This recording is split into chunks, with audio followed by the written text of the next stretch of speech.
Once upon a time, there was a man with a dream to finally play Final Fantasy XI. He's tried. He's made two substantial efforts in his life to sit down and play this game. He's never gotten past the first handful of quests in the basic cities. But he's going to do it, by God. He's going to finally sit down and finally play Final Fantasy XI. This is not a joke. Let's rewind a second. Once upon a time, there was a movie called Spirits Within, which one of these days I'm going to stop having reasons to talk about. Spirits Within has had a massive and knock-on domino effect on the rest of the company up to now. But also, while people were off in the United States at the American studio working on Spirits Within, a lot of them were getting their first exposure to this brand new epic adventure RPG that was just sweeping the nation at the time. Now, they were so blown away by this game and its graphics that they were like, oh my God, this is it. This is the evolution of gaming. This is where gaming is going. And so when a lot of the people who were involved, including Sakaguchi himself, came back, they were like, we've got to do this. We've got to do something like this. And Square was like, okay, let's do it in like the worst way humanly possible. And the dev team was like, yeah. Wait, what? So that led to Final Fantasy Online, aka Final Fantasy XI, aka Final Fantasy XI Online, which is its actual proper time. This was actually a pure PR stunt. There was strategy behind calling it Final Fantasy XI because the argument was a lot of FF games had come out with FF in the title that had nothing to do with it. Final Fantasy Legends, Final Fantasy Adventure, Final Fantasy Mystic Quest. There are others. It was a tactic, right? And so they were like, okay, hold up. If we're calling it FF11, we're saying it's a mainline game. And everyone was like, yes, this is a main FF and should be treated as such. And everyone else is like, that's really stupid. We shouldn't do that. And well, yeah, here we are.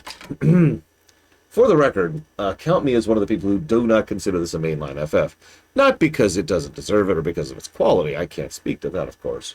But for one reason and one reason only. I actually understand MMOs, unlike early Square devs who had absolutely no idea what they were doing. In their defense, MMOs were pretty new. So they wanted to call this a mainline FF, and that meant it would get a lot of the budget and a lot of the backing that a mainline FF did. So they pulled in a couple of people. And they were like, we have no idea what we're doing. And the upper executive said, just do EverQuest. This is not a joke. They have always been very open and honest about the fact that they really, really, really wanted to pattern their game after that. If that sounds familiar, you've heard me say that before about a couple of other MMOs. EverQuest, for all of its EverQuestiness, has definitely had a bit of an impact on the franchise, or excuse me, the genre. Yeah, no, this game was literally programmed by amateurs. That's not an insult. That's a statement of fact. In fact, if you remember, I actually commented on this during the run. This is actually the freaking engine, originally the engine that was made for Chrono Cross. That's not a joke. So, yeah, they were doing what they could to try and get this game together, and they were like, well, we need more people. We need more personnel. Okay, sure. Well, we need more people. Okay, sure. Well, we need more people. 4 separate teams were pulled off of what they were working on to come work on this game. That is the Chrono Cross team. I just mentioned that. The Brave Fencer Musashi team, the Parasite Eve team, and the Mana team. Fun fact, this game, just to add to my giant list of reasons to hate this game, is pretty much the reason the Mana series died. That is not a joke.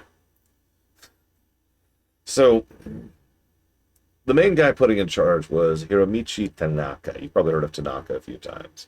And he really was I'm going to call him a true believer. I have this picture up here because I'm going to get on my soapbox for just 1 second here. Because there's this thing I've noticed. I've studied a lot of gaming history. And when early 3D was a thing, there was this strange thing where everyone thought it was just the best thing ever. Some of you are probably old enough to remember that era where it was like, oh my God, And this is where I tend to, you've heard me do this joke before. It was in 3D, as if that's enough. But in reality land, people were going from Yoshi's Island to Mario 64, or Final Fantasy 6 to Final Fantasy 7, or a dozen other comparisons I can make, right? And it's like, that was a huge step down. Now, it makes sense. Brand new model, brand new format, brand new rendering, people figuring it out for the first time. It's the same thing we had with the early NES, right? As people were still figuring it out. Late NES certainly looks a lot better, and the 3D slowly got better. By about the late PS2 era, we were actually getting some legitimately great-looking games. But, like, come on, right? But I bring this up because so many developers were just in love, just absolutely in love with 3D. And so Tanaka threw so much of his own political sway into this game. So did Sakaguchi, by the way. Even though he wasn't directly involved in it, he was always going to bat in executive meetings for this game. Because, and I quote, and this is a direct quote, this was to be the most representative Final Fantasy of all the episodes, which is a bit of a transliteration. So I decided to double check that a little bit. Yeah, exactly, Rex. And what that means is this is, in his opinion, the most seminal Final Fantasy game. On the off chance you don't know what that means, most like itself, most representative, right? Like he just said. It is the most Final Fantasy game. FF11 is not the seminal Final Fantasy game. I'm just going to say that. Whether it's good, better, in between, no. You already know my opinion on that. It's Final Fantasy IV is the seminal Final Fantasy game. 14, but no, I stand by 4, right? That's Final Fantasy to a T. Good, bad, and in between. Not a dig, again. Just, but a lot of, the reason I'm bringing this up is because a lot of this was entirely focused on the fact, and I'm not joking, you have to understand, I'm not joking. They were all so blown away by how they were no longer limited by the hardware. They didn't have to limit themselves to the NES or the SNES or the PS1. They could do whatever they wanted to. They had, like, the sky was the limit. And if you know game developers, then you know that letting them know that the sky's the limit leads to stuff like this. Or, if you would prefer, stuff like this. Yeah, exactly, Rex. Like, they were just like, pie in the sky. And it's like, guys. I hate the mentality that limitations breed creativity, but I have to say, factually speaking, I've put this out. This is a theory, but I legitimately believe that the reason the SNES and PS1 FFs are the FFs is because they were so limited, and they had to work with it.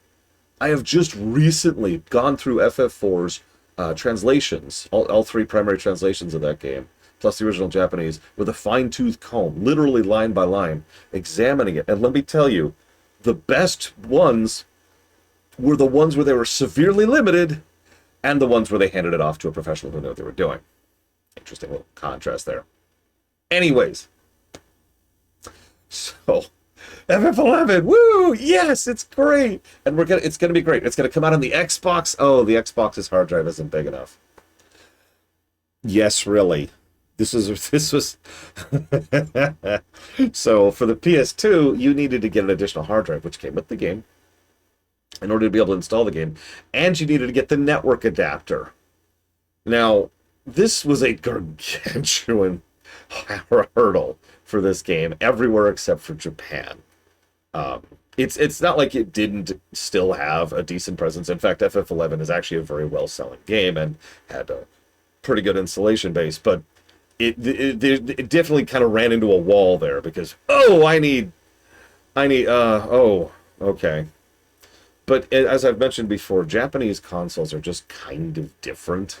That is to say, the console market, people put up with different things in Japan. It's the reason the PSP was this juggernaut over in Japan. We've talked about that before, right? So, for them, having to buy a network adapter for the PS2 was like, hell yeah, let's do it.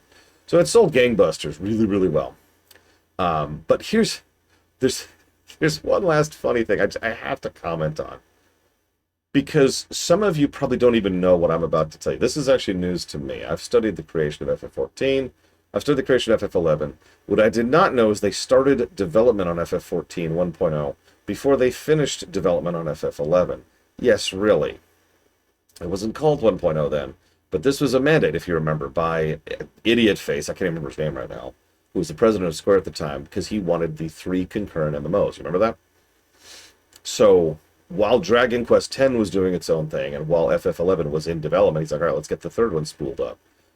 So naturally, he looked at around the company and was like, well, who knows how to make an MMO? Well, there was only one group that really knew how to make an MMO, which is the FF11 team. So naturally, he poached FF11 developers to go work on FF14 1.0.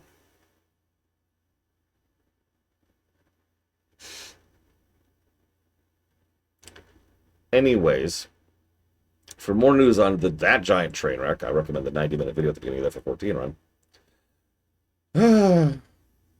So, let me be clear about something. I want to be very clear about something. This is unironically the third. Here, let's get some music. Let's get Windhurst music. This is unironically the third time I have attempted to play this game. It's not a joke. It's not a lie. It's not a meme. It's not trying to play it up for anything, right? The first time I tried to play this game was when it was coming out in the States, which was, I want to say 2 years after it already come out in Japan, because they were having colossal issues getting this game localized and sold. So, me and my friends, who were all big FF heads, let me actually explain something for you, for those of you who weren't there for the Wild West of the MMO, because this is firmly at the beginning of the Silver Age of MMOs, right? So the Bronze Era, let me walk through this real quick. Hang on, I've changed my mind. Windhurst music can go down. Let's pull some FF music. I've got FF music, right? Right? Yeah, here we go. Pixel Remaster. That sounds like fun. Let's get some Pixel Remaster going. If I could find any. Should be like right here. There it is. There it is. Sorry, Zero, but I'm afraid. There we go. Okay, so Zero's dead.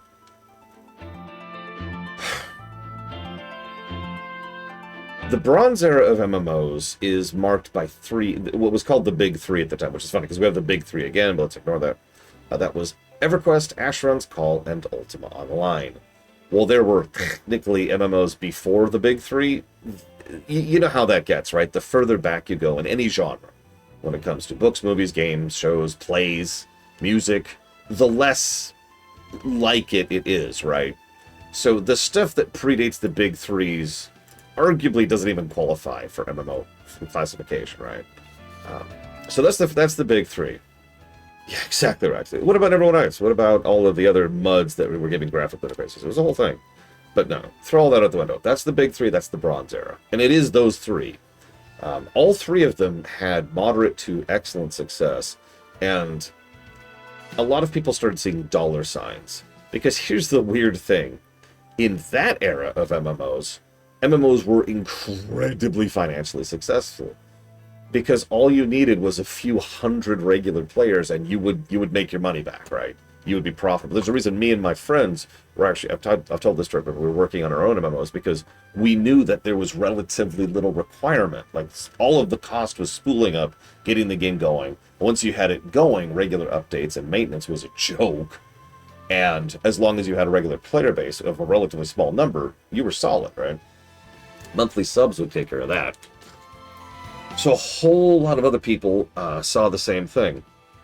Yeah, no, exactly, Rax. Now, there's actually another phenomenon here about MMOs, which was new enough that people weren't really aware of it yet, but I'll get to that in just a second.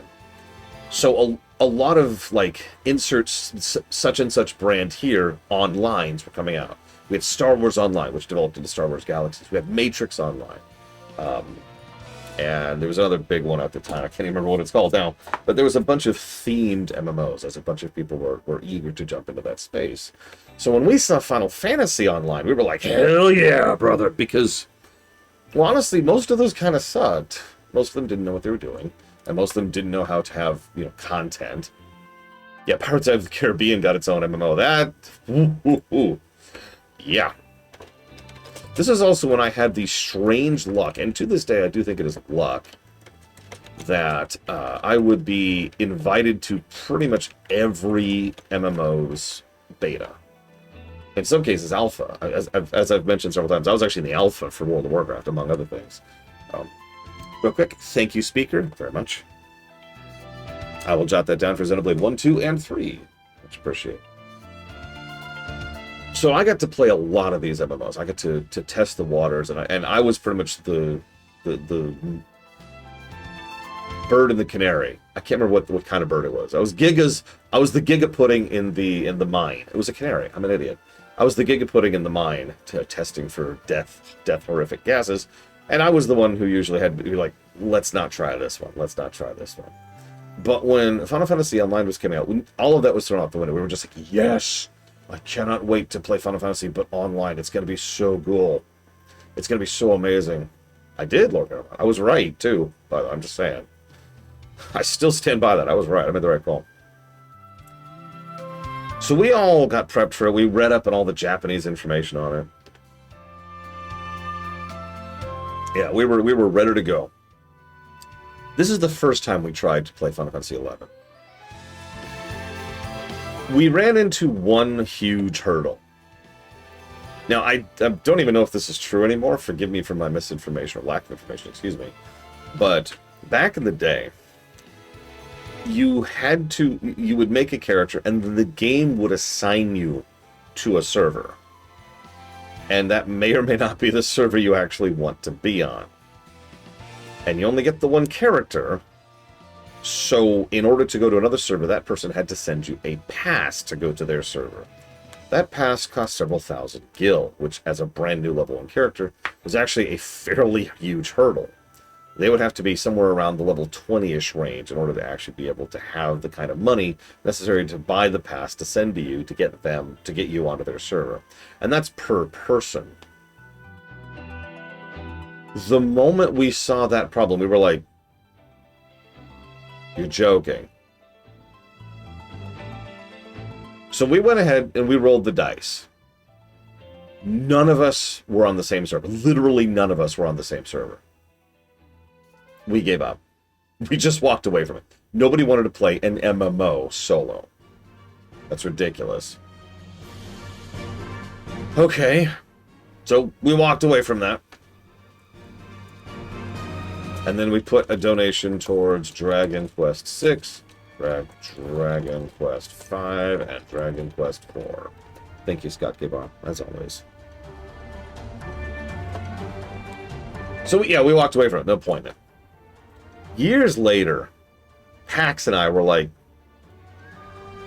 you know, we should try FF11. And we talked it back and forth. We were like, you know, yeah, we've heard it was better. We heard we could actually start characters on the same server now. And, you know, there's a bunch of new content. It's been a few years. We've been around MMOs since MMOs existed. So, you know, after a period of time, surely it's going to improve, right? So we got in. We actually successfully managed to make characters on the same server. We started off in Windhurst. Trusts didn't exist yet to put this into a bit of a timeline. So it's just the two of us. So we spent an entire evening trying to figure out the controls. I want to stress that this is not a joke. Like, I'm gonna be doing a lot of memeing and a lot of joking and a lot of trying to keep the general atmosphere high, so I'm not just bashing this game with visceral hatred, okay? But I want to be very clear about this. We couldn't figure out how to play the game for most of the evening.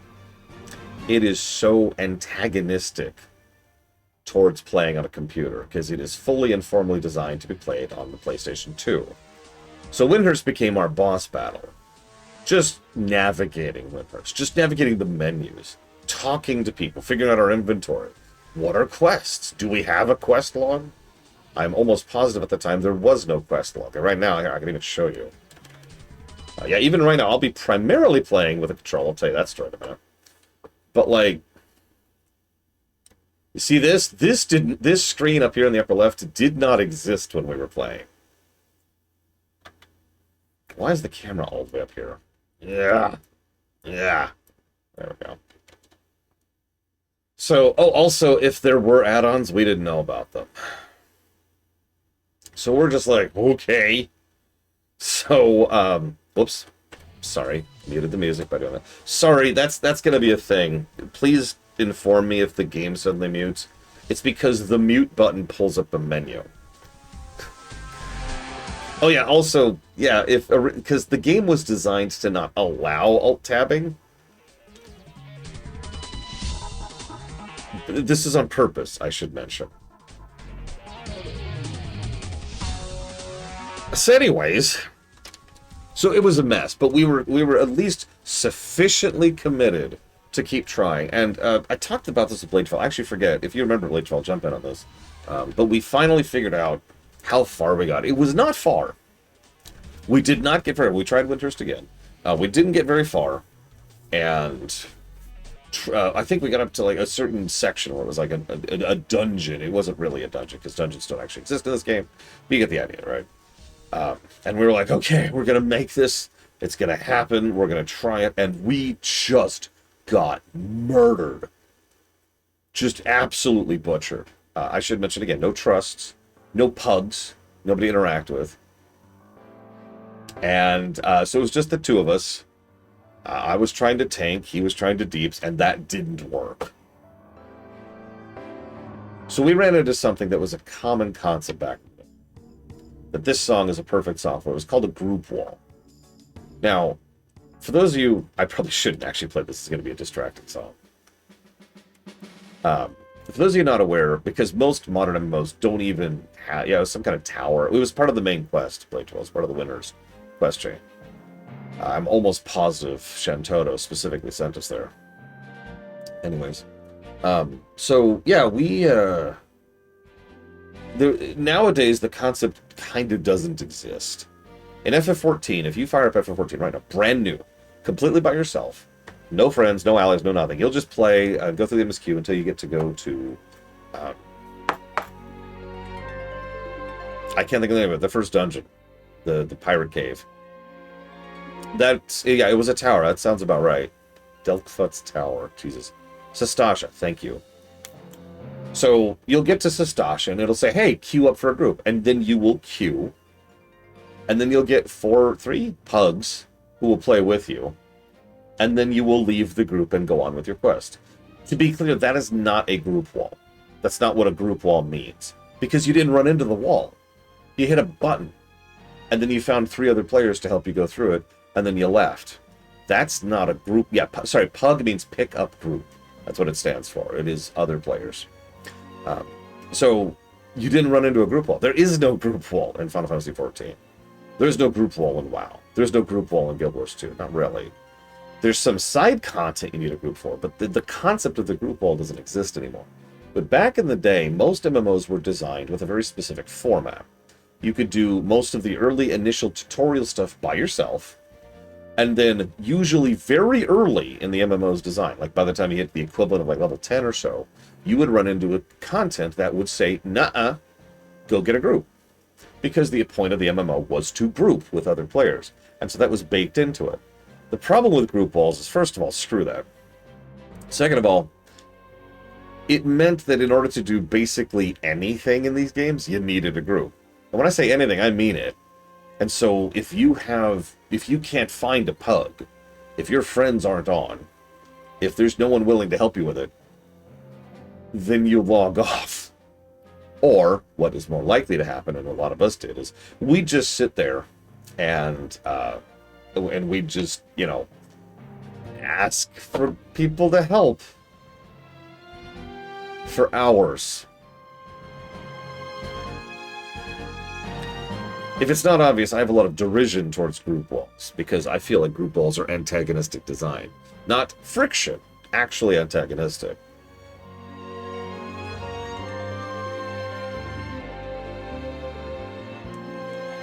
Guild Wars 1 was actually innovative because they added these henchmen, which could fill in your pug slots. And that was like one of the first MMOs to try and actually solve the group wall problem. And nowadays we've got all kinds of issues that I think work better, because to go back to FF14 and WoW, honestly, WoW is a little more of this, but let's not get into that comparison right now.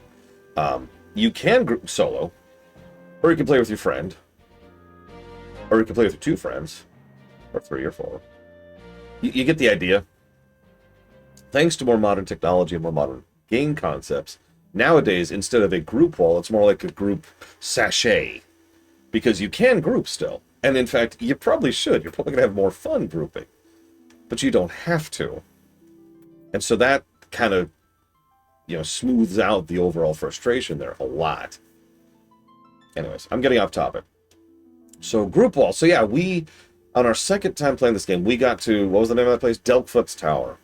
And we just ran into a wall. We could not kill one trash mob. We couldn't kill one thing with the two of us. And I should mention, this is a few years into, like WoW existed by this point, right? Like, we're a little bit into MMOs as a concept. And that was pretty much the wall for us. We walked away from it. Everyone was saying, oh my god, the story's so great and the game is so much better. We couldn't engage with it, so we didn't. So we walked away from it. It's always been a thing in the back of my mind. I've used FF11 as a bit of a punching bag, but most of that's kind of tongue-in-cheek. Like, I don't think this is a garbage game. This doesn't... Ignore there's 100 negatives to gameplay. I don't think this game deserves the garbage tag. I will be amused to see if I change my mind about that by the end of this run. But the point is that, going through this, I have wanted to play FF11 for years. It's just FF11 has never wanted me to play it. I do want to add one... Yeah, exactly right. There's just... I mean, honestly, there's some really, really, really bad interface design, but let's not get into that. I do want to talk about one other thing, because this is probably the most MMO I will ever review, because by definition, this is the least thorough review I'll ever do for an MMO. Not only do I not know this game, obviously, just ignore the fact that I'm level 9949. The fact is, this is an MMO, and I know what you're thinking, yeah, Lord, but the problem is, everyone uses the term MMO to describe two separate types of games, which are actually quite distinct from each other. One is an MMO, what I usually actually refer to as an MMO. The other is more of like a game MMO or video game MMO or whatever. The entire mentality is completely different between these two things. Again, EverQuest is something where most of the content in the game is filler by design, because that's not the meat of the game. The meat of the game is interacting with other players, trading, upgrading, chatting. This is not an insult, but most of the Bronze Era MMOs were chat programs with like an interactive screensaver you could play on the side. That was the appeal, was being able to interact and connect with people. It was new. It was interesting. The Silver Era was so interesting, especially because it was people were starting to branch out and try to tack gameplay, tack content onto that. FF11 is not, I would say, the first MMO to actually have honest-to-goodness content in addition to the other stuff. But it is definitely probably one of the most story-focused of those, which is, again, very interesting. But nowadays, like you play, again, we'll look at the modern big three, which is Guild Wars 2, Final Fantasy XIV, and World of Warcraft.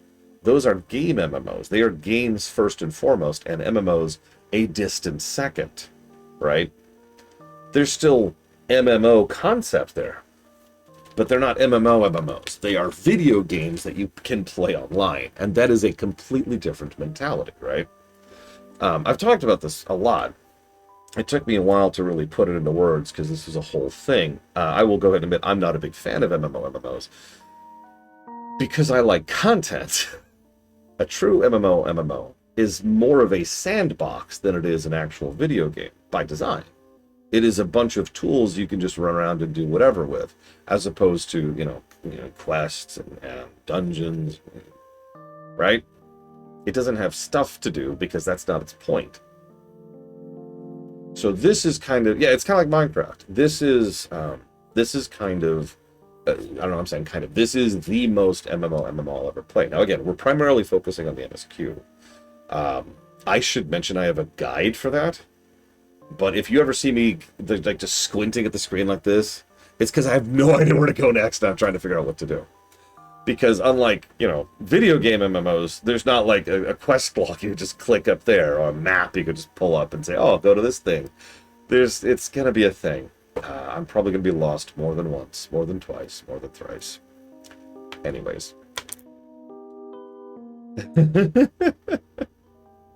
I actually, fun fact, I do in fact have two separate guides. One is this one right here, which is the category missions page, which just has everything based on categories. So there's like the Republic of Bast, there's the city-state stuff, and then Zillart, Promathia, Oturgan, Wings of Goddess, Secrets of Adalin, excuse me, and Rhapsodies of Vana'diel. And then I've got this one, which is a more structured in-order missions guide, but it's also weird. Like, for example, the missions guide wants me to do Rhapsodies first, literally first, then Bastok, Windhurst, Sandoria, then Rhapsodies again, then go back to Bastok. It's strange. So I've got two guides. We'll see how this works out. I'll pull this out while I'm thinking about it. Speaking of, thank you, Zillier. As always, I will jot that down if you give me one moment, please.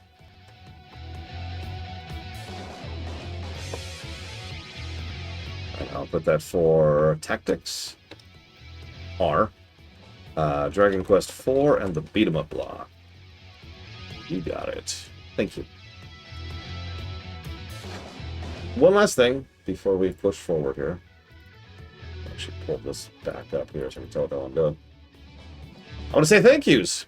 Shoutouts and thank yous to Ann Diddy, Blade Traval, Blue Dragon EXE, Chill Pangolin, DeCastus, Disco Inferno 118, Frieza 2000, Game Geek 5698, Get Judist, Giga Pudding, Jaded Font, Jesse's Mask, Judo Joker, Lucas Slaughter, Raximus, who put $29 towards it this time, Savicom, Wolverale 12, Zar 387, Kyphrin, Dawn, Captain Vice, Cody DW12, Command & Conquer 2, Korgoth 88, Croatia. Hope they're doing well in the playoffs right now. Nope. Darch Monster, Dark Day 95, Deckfish, Direct D, Doom Daven, Dream Whisperer, DZ Maven, Equalitas, Javan, Evan, Evil Knights, Evo Iliani, Family Guy 10, Fallout Bear 7, Farmer T Rock, Fastbinder Fanny, Fiera Estevez Mike, Fifinger, Final Cloud 14, Floating Triangles, FM Aylward, FN Craig, the majority stakeholders, of which there are two, Valerian and Eternus, and our person who put this game on the list, Mr. Pink. I got a job for you, Mr. Pink.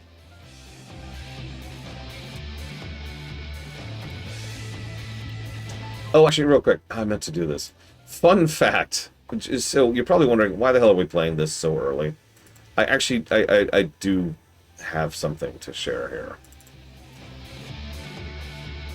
Listen, Mike Kamano, which is your name for a few more days. So some of you know I keep track of how many days it takes to fund a given run, right? To use an example, Pseudo Regalia just got funded, and it took 378 days in order to get that funded. That's actually pretty quick. The average time is closer to like 800 days, right? Like Amnesia the Dark Descent was 888 days, for example. I Have No Mouth was 2,000 days because nobody wanted me to play that. But Final Fantasy XI took 219 days. This is one of the shortest times ever for a game to get funded. And I want to explain why. Because obviously some people have been putting a lot of money into it, and that is part of why. And that is part of why. But that's not the real reason. The real reason is because I dumped an entire bucket of Dealer's Choice on it immediately because I was scared. Now, you're probably thinking, what would you possibly be scared of, Laura? So, for those of you who haven't heard about this, there's a group called 3D Investments, I believe, which is a Singapore company, already a giant red flag. Mr. Red Flag, you might even say. And they have been trying very aggressively to buy out. It's a hostile takeover bid of Square Enix. They have outright and openly admitted that they're doing it for what I would refer to as evil reasons. They want to maximize shareholder value. Which, honestly, one second, hang on. I've got a better song for this, for what I am saying right now. Nope, that's not it. Hang on. Do I not have it? Oh, no, I don't have it. Hang on. It'll be here. It'll be here. There we go. So these assholes have been very open about the fact that they want to do what they always do. I call them barnacle companies, and I've talked about this a lot lately. I don't want to get too much into the politics. Let's just brass tacks this for a second. A barnacle company wants to purchase another company, absolutely destroy that company with predatory practices to try and wring whatever value out of it they can, and then either dump it off as a tax write-off, fire everyone in order to try and boost their stock prices, and then sell, or just sell. That's a barnacle company, and that's what 3D Investments is. So they wanted to destroy Square. Let's just be as blunt about that as we possibly can. That's the goal. This is not hyperbole. This is not me trying to wave a flag or be hysterical, whatever. This is just how it works. That's what a barnacle company does. That's their business. That's their business model. So I was suddenly very legitimately worried that FF11 would stop existing. FF14 would probably keep existing, but it would have been made worse, right? They would have ruined it before they actually just, destroyed it. But FF11? How do you monetize FF11? None of the infrastructure is there. There's no built-in store.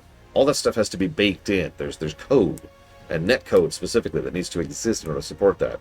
So instead, they would be more likely to just pull the plug entirely. So I was worried. I was worried that FF11 was facing actual closure. So I took a giant bucket of Dealer's Choice and just fired it right at FF11 and said, we're getting this done.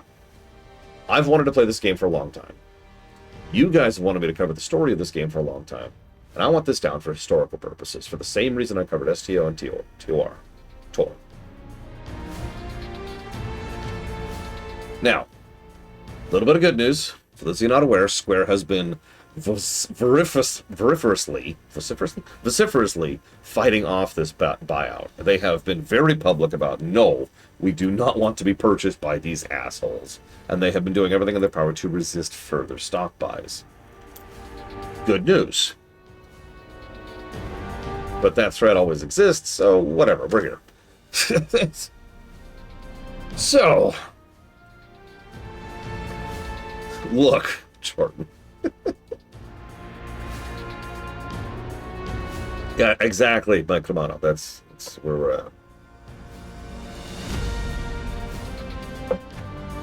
So rather than rush this, oh God, for those of you not aware, real quick, Microsoft is currently, I believe the term is, desperately emptying their bowels into their own bed. I think that's the proper terminology for that. So this isn't Microsoft's theme right now. No. This, hang on.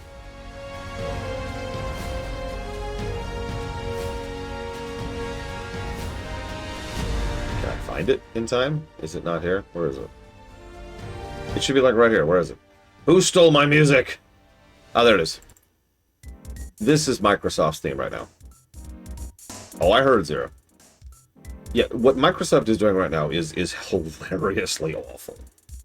And it's industry-affecting levels, because they're so big. This is causing just this giant wave of death everywhere. It's awful. And there's no good here, right? There's no funny. This is just terrible.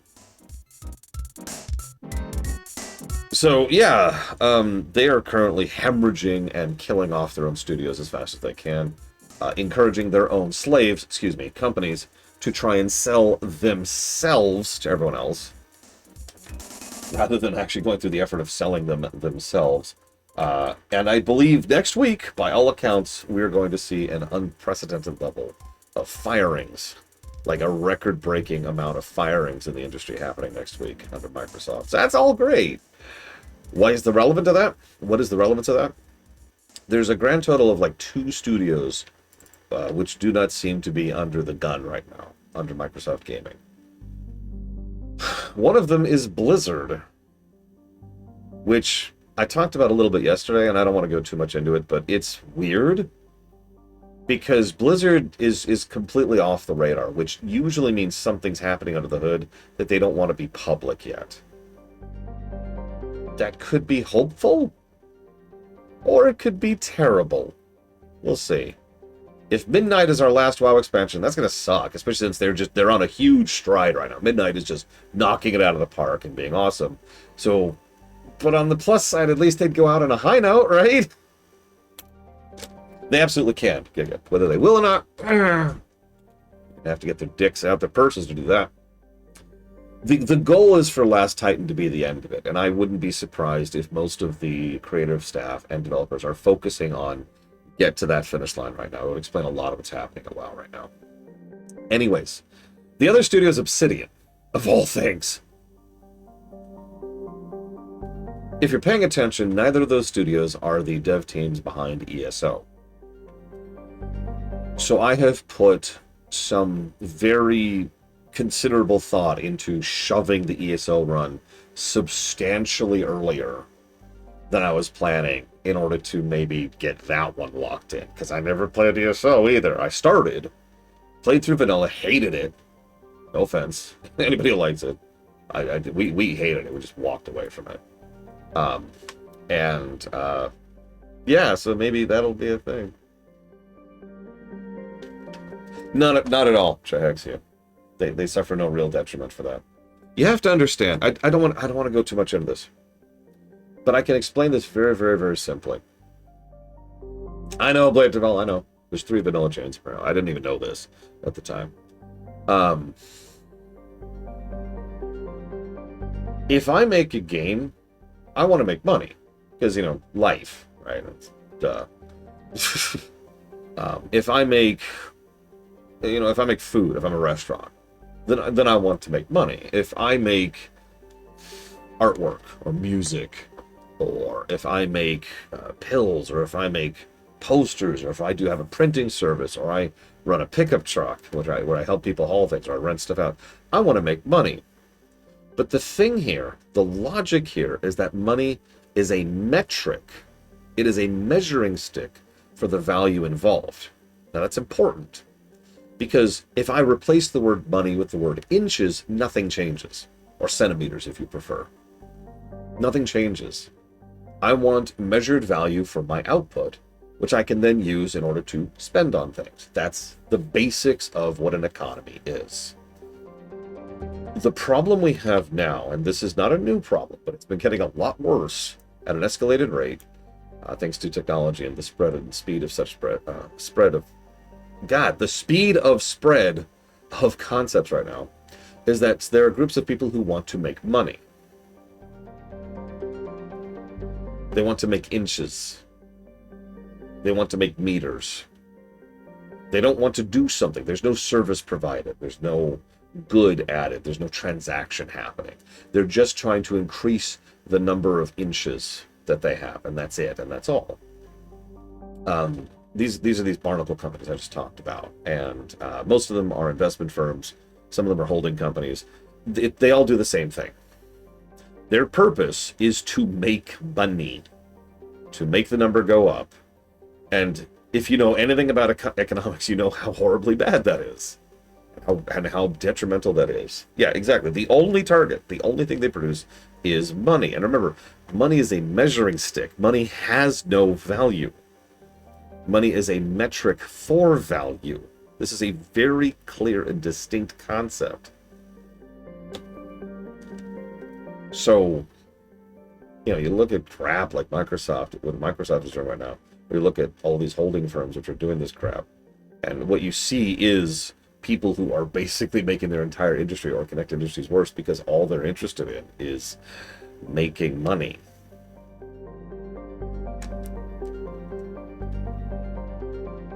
And I'm trying not to go too far down this rabbit hole because I do personally think this is deliberate.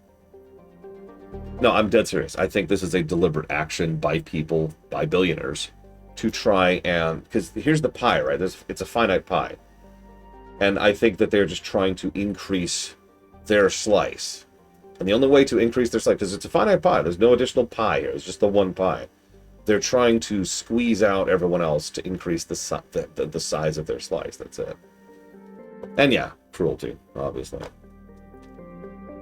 At a certain point of wealth, money stops mattering to you. But I'm getting off topic. Let's talk about something much more enheartening. Like, I don't know, Windhurst.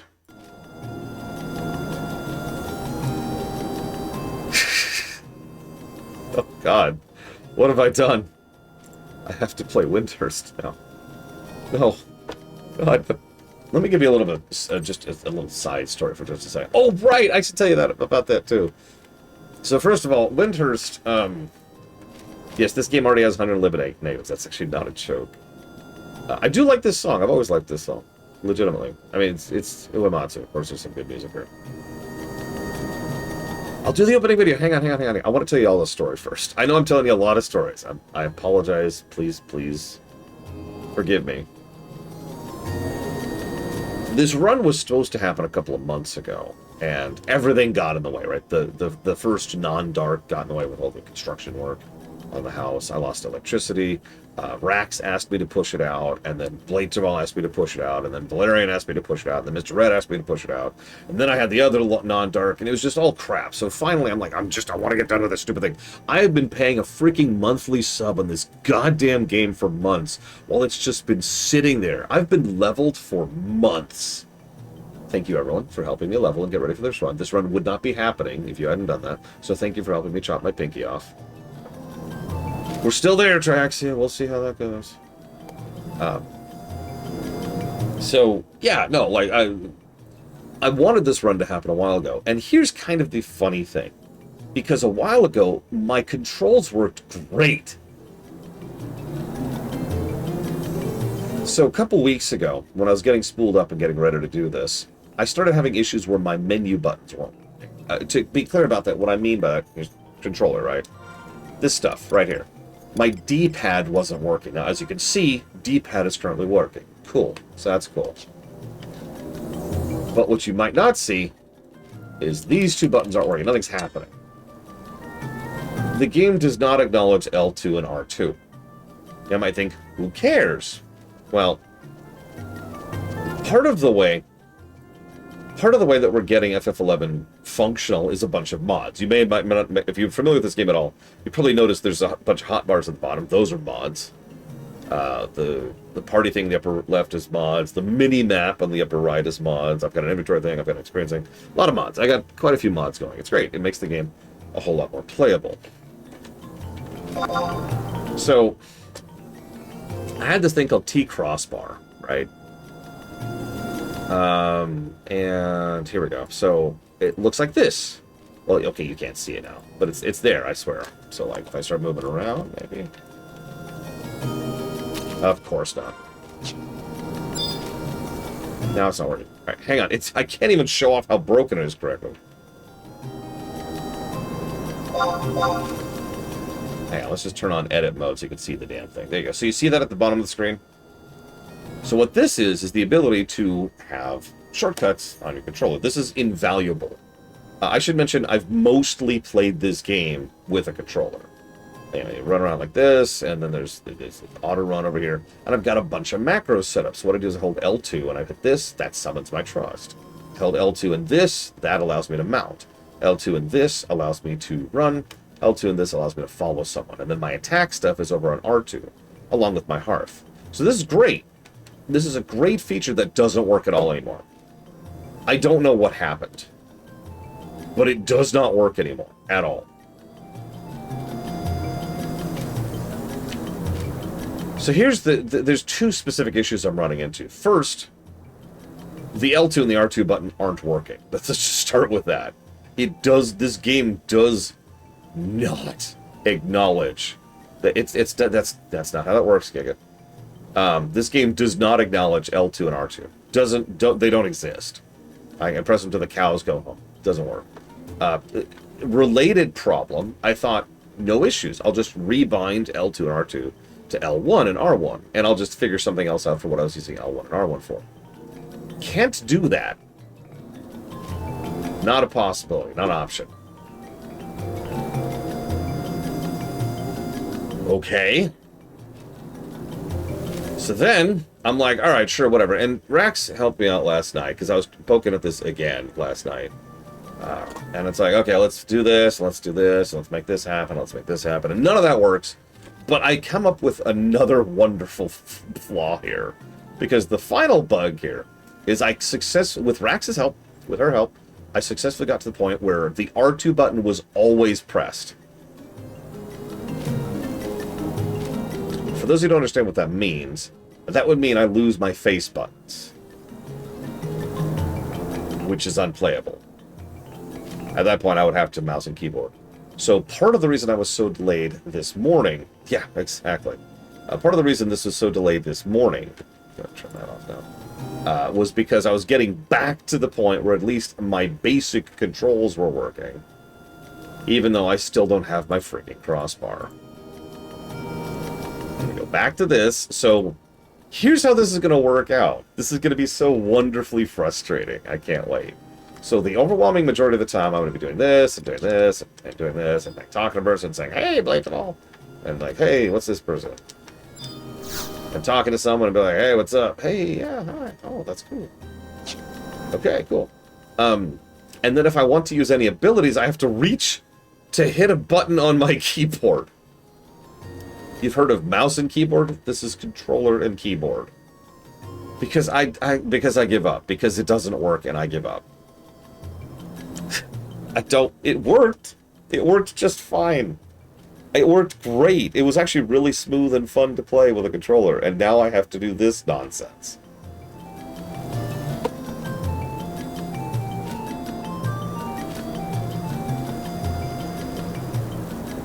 Anyways.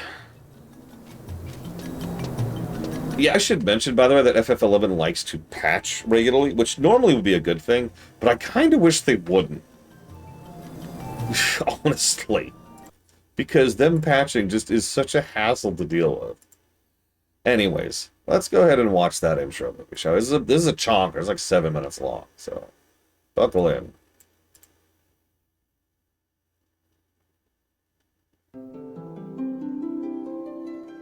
It all began with a stone, or so the legend says.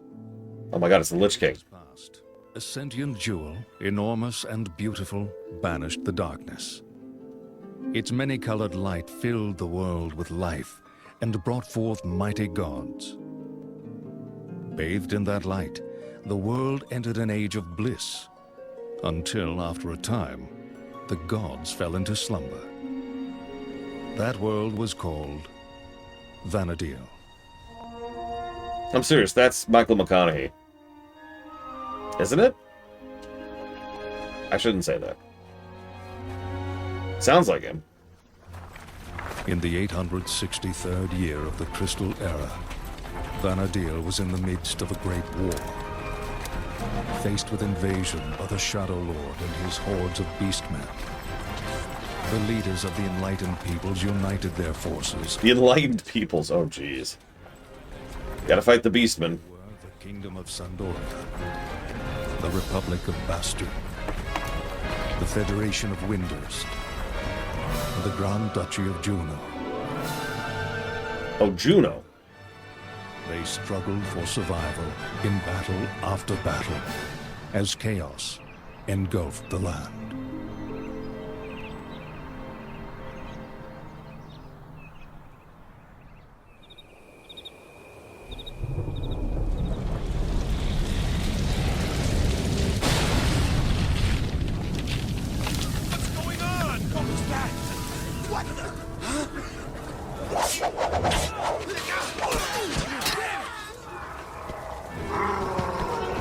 Oh god, it's the beastmen. They're monsters, kill them. They're different from us. That means they can't be trusted.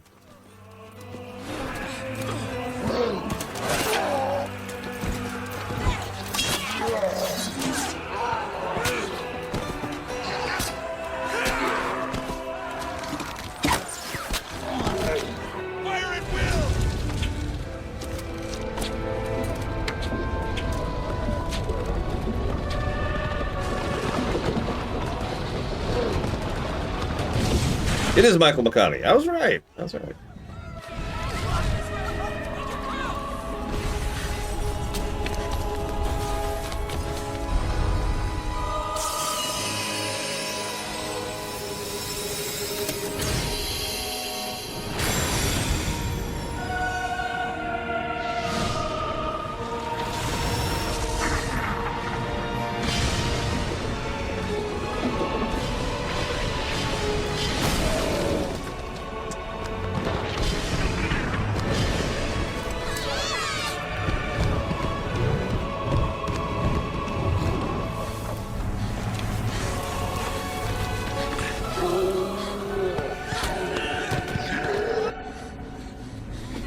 Yeah, this is 2002 or whatever. Sure looks better than the PS1 garbage they were putting out. No, I don't mean like FF8, 9, and 7, excuse me. I mean, you remember how FF4, 5, and 6 looked on the PS1?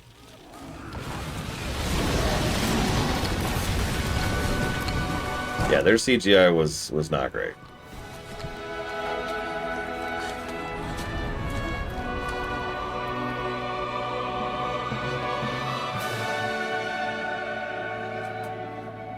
God, yeah.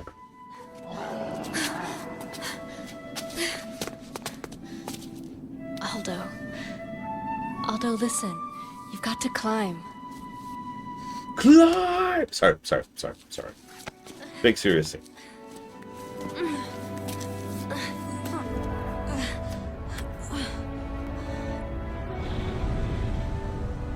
Sis? Can you lower yourself down? I think so.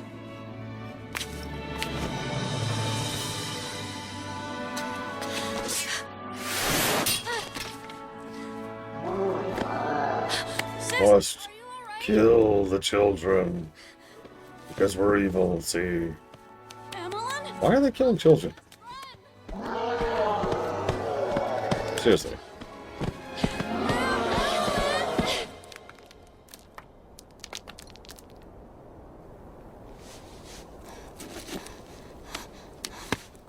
Emelyn? Children. Children.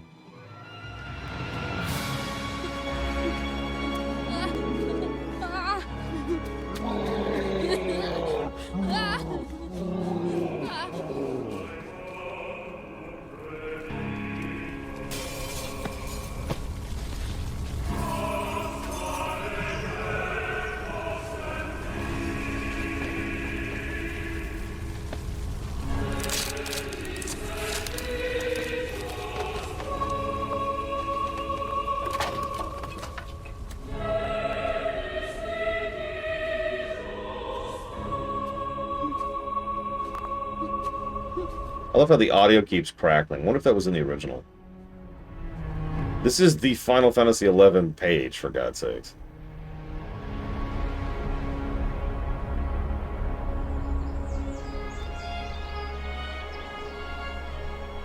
Little did they know, war is back. 20 years later.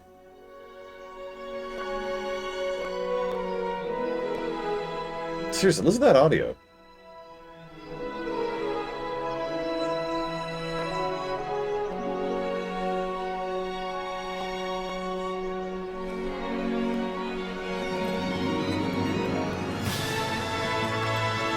Uh-oh. Oh yeah, by the way, sexy cowgirl. Sexy elves. Sexy giants.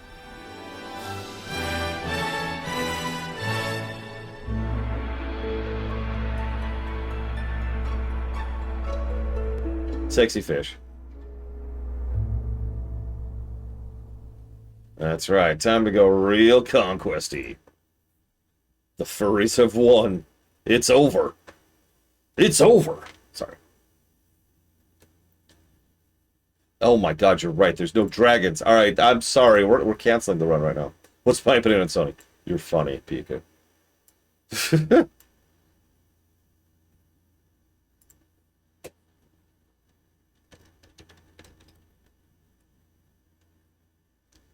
Delicious dragons. All right, hang on. Let me get the sound going. There we go.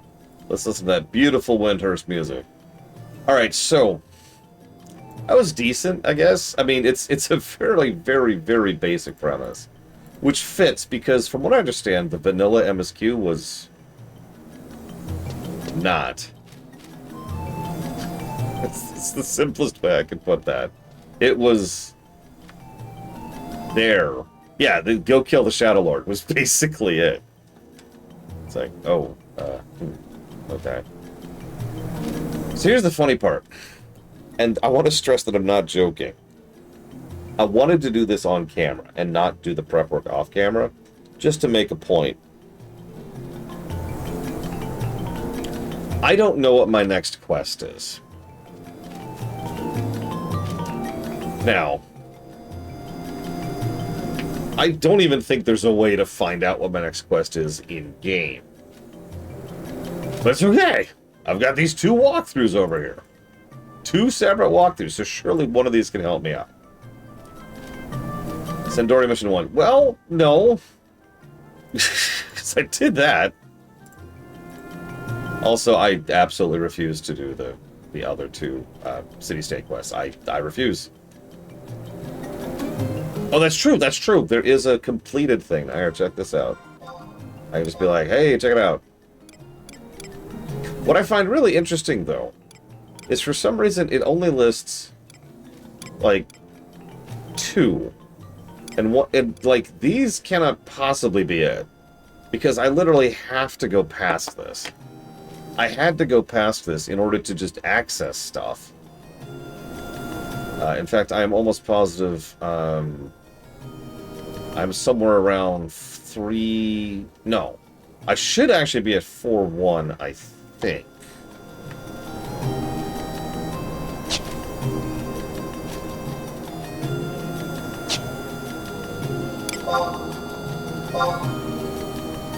Yeah, okay, this is what...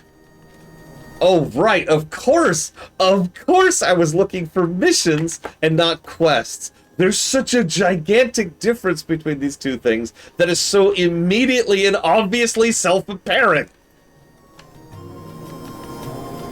Have I given that a negative? Hang on, hang on. Where's my negatives? Where's my negatives? I have so many negatives that I've been writing down just from the process of leveling. It would be this type of leveling.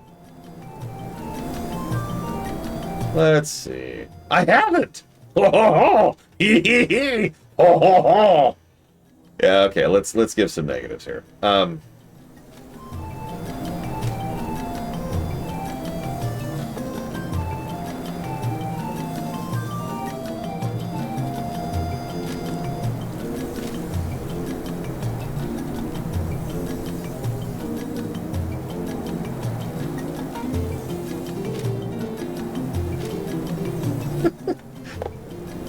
Yeah, a little bit. Are you kidding me?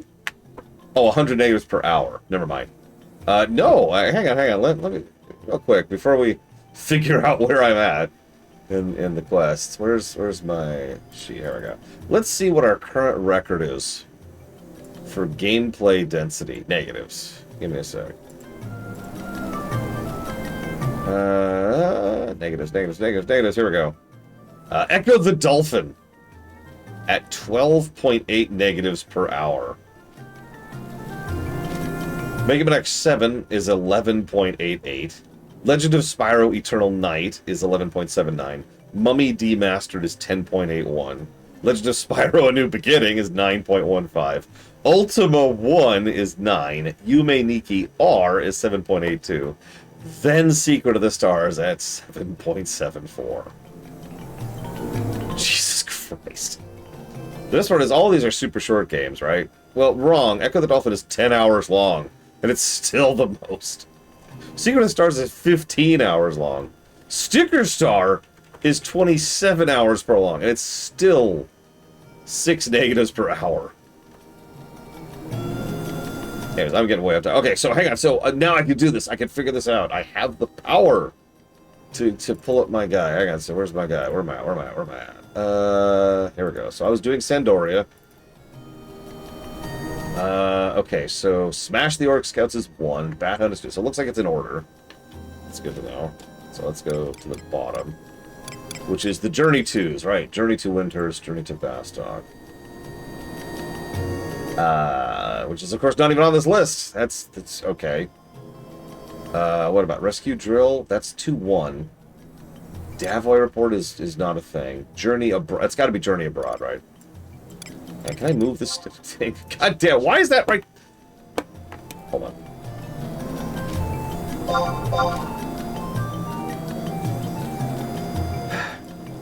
I don't have another place to put this. Here, I guess? We'll put this down here. I don't know. Okay, so hang on. Okay, so there's Journey Abroad. Okay, so I have done Journey Abroad, and yeah, there's the 2 journeys. So actually, I am on 3-1. No, I am on 3-3. Appointment to Juno. Okay. Okay. I think I know where I am. I think. So I need a gate guard in Sandoria. Okay, okay.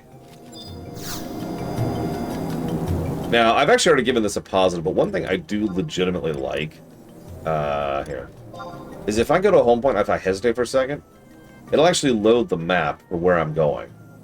Now, it's not super obvious which home point it is listed there, because this is... How do I phrase this? This is a terrible map. I have seen worse. I have seen worse maps. But, like, the icons are too small, the text is too small, and the numbers are way too small. Like, I admit I'm getting on in the years and my sight is slowly going away, but, like, I have trouble seeing the 1 on my screen right now. Oh, God, Rex. I don't think I want to think about that. Anyways, I do actually want to go here.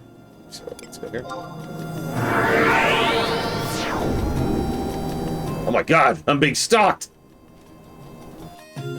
No, is this the add-on map? I have no... At this point, I'm not even sure what is maps and what isn't. That's not me being, like, cheeky. I'm really not. So I know the mini-map is new, right? In the upper right there. That's new. Okay, so I need a gate guard. Any gate guard. So...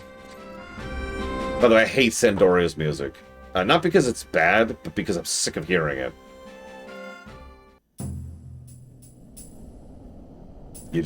I've spent so much time in Sandoria in this freaking game. Just getting my trust set up alone. Okay, so the gate guard is in northern Sandoria. Of course he is. Why wouldn't he be? Okay, so let's. This is. I knew this, of course. I was just testing you. Naturally.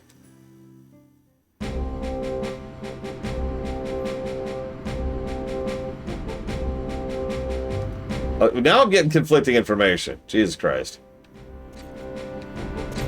I was kind of expecting someone named Gate Guard. I noticed there's no one here named Gate Guard. Sure, Blade Ball, sure. Uh-huh. Yeah. So let's actually cross-reference here a second. So, it is, in fact, there's actually several, but Endriz does actually count. Ah! Okay. We have talked to a guy. And I want... What am I doing? Hang on. Give me a sec.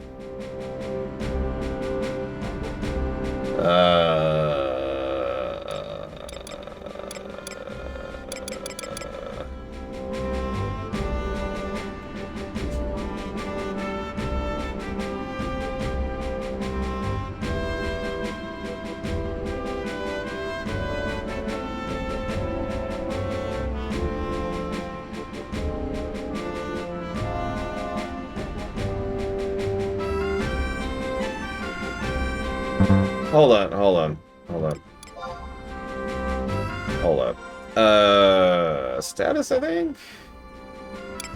Unity, maybe?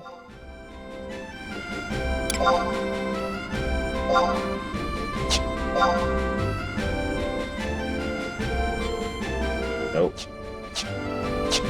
Okay. Okay, there we go. Rank 3. I am rank 3. Okay. What rank do I need to be? Of course, I don't think it even says... Oh, here it is. Actually, it does say. No, it doesn't say. I have no idea what rank I need to be. I'm low on rank points. How do you know? How can you tell? What information is conveying this? The bar. Okay.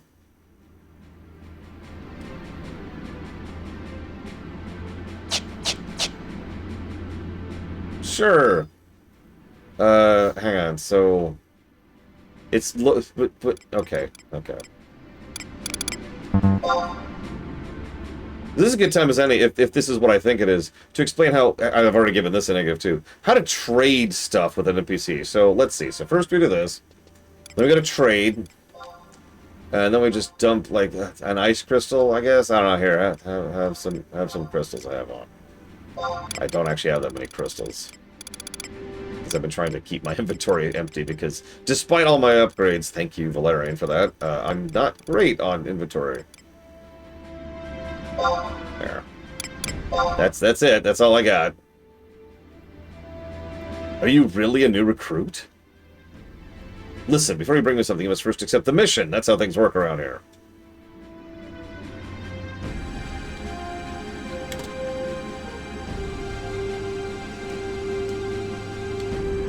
Let me share a little anecdote with you here.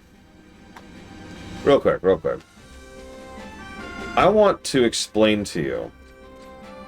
Thank you, Giga.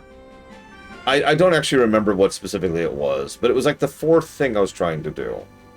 And it was literally just, I was trying to get to a location. That's all I was trying to do.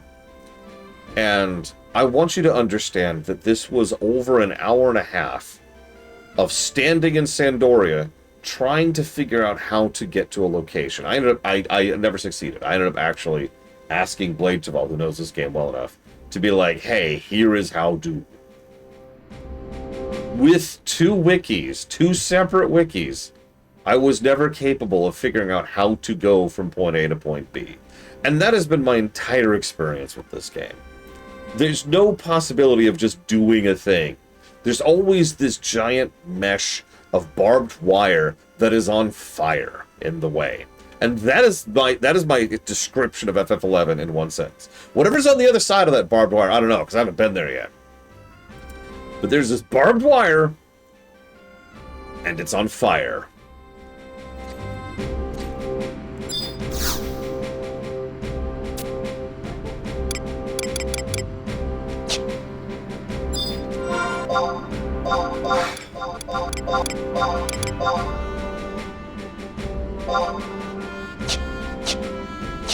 Okay.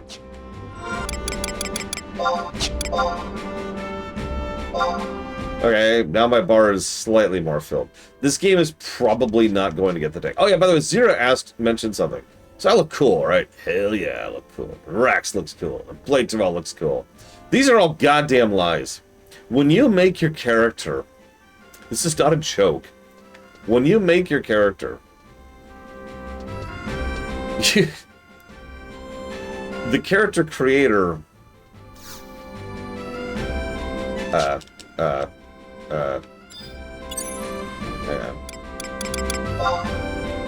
there we go. I think the character creator lets you make a. It's a lie. Your character does not look like that in game. That's the simplest, most obvious way I could get that across.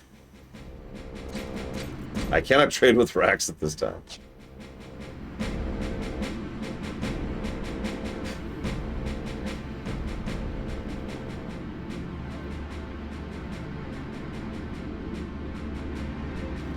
Alright, I'm supposed to get the Signet cast on me for some reason, so let's go and do that. I'm pretty sure this is to like get rep with something. Yeah, the Conquest. I think it's Conquest. I don't know why. Yeah, why? That's an interesting question. I don't have a good answer for that. Oh. Yeah, like it doesn't make any sense. They should just... Here's the thing. I could understand them making the character creator first, and then realizing that rendering at that level in the game world just isn't feasible. I could get that. Like, that actually makes sense. What doesn't make sense is what they then should have done is replace the character creator with the in-game characters, right? And just let you make the character how you look. The fact that there's still that disconnect is extremely strange. Now, I know this game is hella spaghetti-coated. Hi, Sean. But what?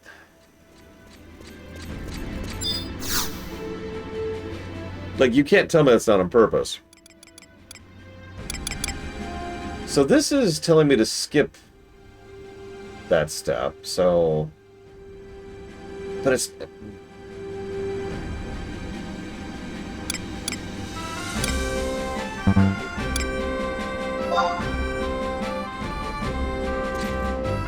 Okay, yeah, let's... That's what I just said, Giga. Giga does not listen to me. Confirmed.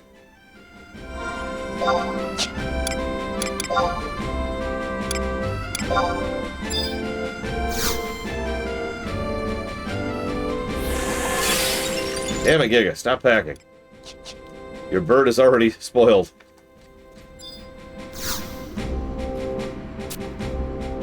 Nope. This. Trade 6 of the... Okay, let's see if I can figure out how to trade 6 of these. Hey! Your rank points are full, is what he just said. Which they are. Okay. Cool. I still don't actually understand, but we're just going to move on from this. Oh, hey! Wait, no. Okay, still nothing. Okay. Hang on. Let me address the wiki here for a second. What we got here? Blah, blah, blah.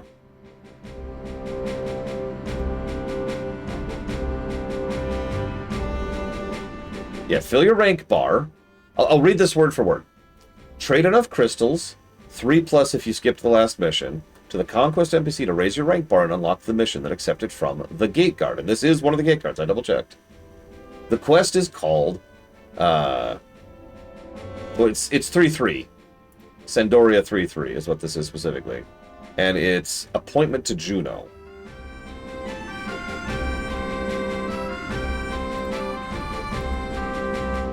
This will reward me with rank 4. And then I go do the quest, none of which is helpful here. Let's move into the job system. I am going to be honest and say I don't think I'm qualified to comment on the job system.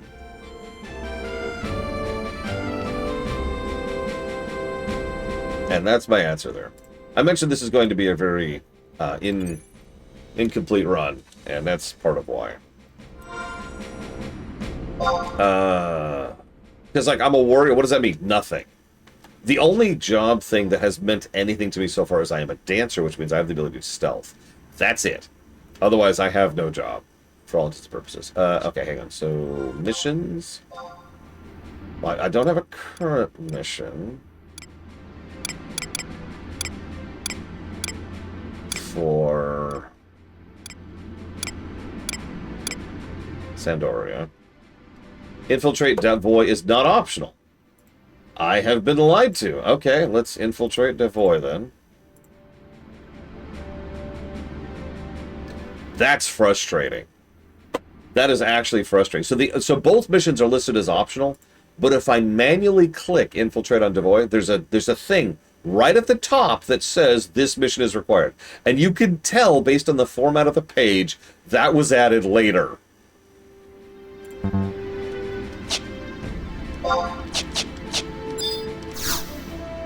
Thank you. So let's infiltrate Devoy. Christ. You've come just at the right time. Prince Treon wants a word with you. If it seems he heard of you when you retrieved your adventurer's certificate. Head to the chambers of Prince Treon inside Chateau Blagarg as soon as you're presentable. It is option. You know, that's true. I could just log out at any moment.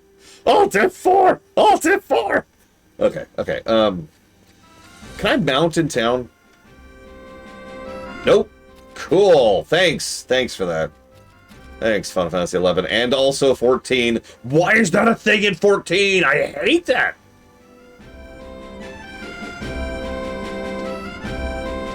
Where am I going? GH set. What? Okay, hang on. Where am I going? So where's G7? There it is. That's... What?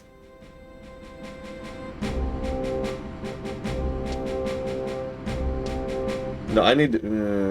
where the hell does this want me to go? Hang on. Damn it, Professor Oak! How does he know? How does he know? How like these bagpipes? Bagpipes. Bagpipes. I like the bagpipes so far. Okay, Northern Sandoria. Alright, let's look at this map. Where are we going? Where are we going? Aha! Okay, so I want to go to 2. Yes!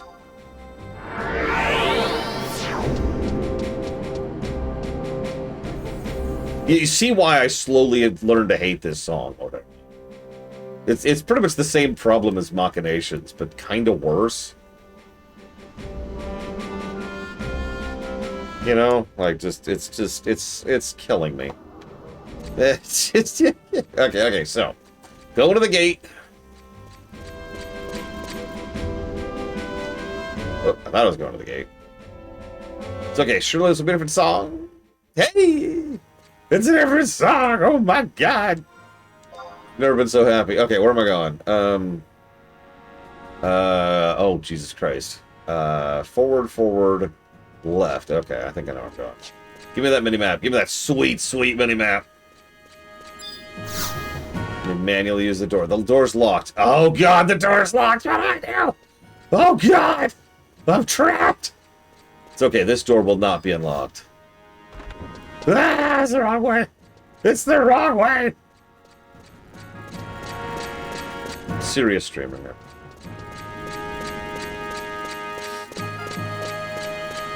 Dude, screw Sony. Honestly, like I've actually already broken this down yesterday. Screw Sony. The end. That's it. Ignore that I'm using a PS3 controller right now. Alright, Prince Trion. I'm ready to talk to you. Hello, I am the Prince. I've decided... Oh my god, your outfit is so... Ooh, yeah. yes. Many are those who speak of your triumphs in the name of Sendoria. Dude, I'm level 99! I don't... I can kill your entire city by myself! I just walk through. Murder everyone. Yeah, you like that dialogue? That's why I'm reading it out loud. There's some times where I like to just kind of not. What do you mean, maybe not? What the crap? What kind of crap game is this? If a level 99 can't kill the starter zone, then something is wrong somewhere. I'm just saying. Thank you for the sub, Nightwing. I appreciate you. I can break the Emperor in half with my bare hands. Anyways, Lord Runner, many are those who speak of your triumphs in the name of Sendoria. And I have heard of your journeys abroad and how you fought nether beasts in the lair of the enemy.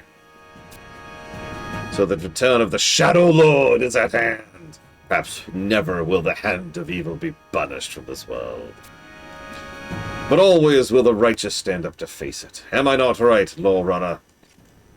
The Royal Knights have but a single purpose, to exterminate the orcs who ravage our lands. We have sent scouts already to Orcish stronghold of Devoy. They are to report on the orcs' numbers, map the territory, find their lines of supply. Sorry, I thought that said line their supply.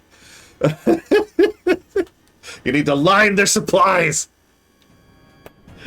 Once such knowledge is ours, we shall strike. Scout's report has not arrived yet. What could this mean? What? The Temple Knights have also sent scouts to Devoy? Oh, on whose orders? It was me, Your Majesty.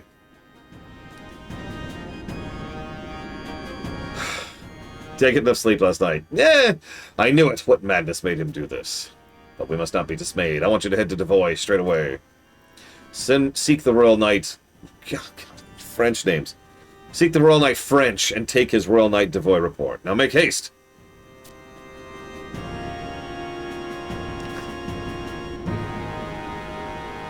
I'm not even trying. I'm not even trying.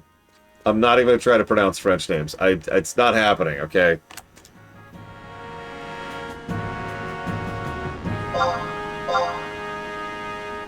We'll see what that does. Look, I'm not going to insult the French. Okay, so now I have to go to Devoy. Now, this is my favorite part. This is my favorite part about these walkthroughs. It says, go to this location. It doesn't tell you how to get to that location. It doesn't tell you where that location is. It doesn't even give you a hint as to anything even related to that location. It just says, go to Devoy. Where the snot is Devoy? Okay, so...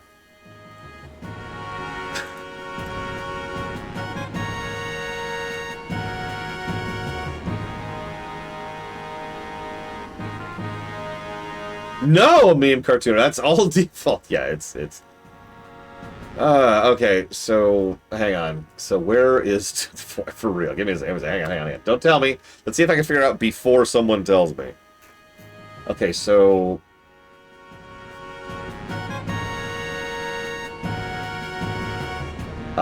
it's near Jugner Forest? Okay. It's near Jugner Forest. Although, actually, there's something else. Oh, we could show off a little bit here. Because one of the things that people have been doing for me, is they've been dragging me around and telling me to talk to crystals and books. Why are there two completely separate systems that function identically for teleporting around? I have absolutely no idea. Thanks for asking. Can I go, please? Why do I have to talk to an NPC instead of a door? I have absolutely no idea.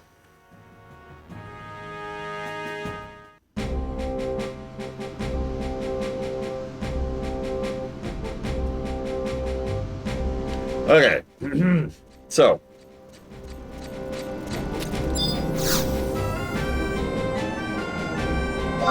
Okay, I want to go to this one, I think.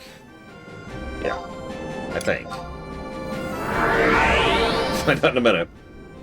Actually, no. You know what? I know where I need to go. I know where I need to go. Give me a minute. Give me a minute. Hang on. Hang on. No. Hang on. This is cool. This is cool. I've learned how to navigate this game by myself. Thank you very much. I'm gonna get... Nobody help me, for real. Nobody help. I want to see if I can find Devoy on my own. This is gonna be great. Okay, so what we're gonna do... hang on. Favorite it, I guess? Yeah, there we go. So, we're gonna go to another city. Completely. Bear with me. Check this out. Check this out. There's a logic here, okay? So this is the best spot in the entire game. You know why? I'm dead serious. There's a teleport crystal right here. There's a house right here. And there's a book right here. And this is the best location of the game because of these three factoids. Oh yeah, by the way, how do you think you enter the house? Just real quick. How do you think here's the door, right? How do you think I enter it? Like, what do you think is the method by which you enter the house? That's right! You interact with this sign, which is listed as an elevator button. Okay, so... okay, teleportation assistance. Oh god, it's gotta be original release. Let's see. Do I have anything? There's Jugner. There's Devoy! Hey, check it out! I have a teleport for Devoy. Where is Jugner, actually? Hang on.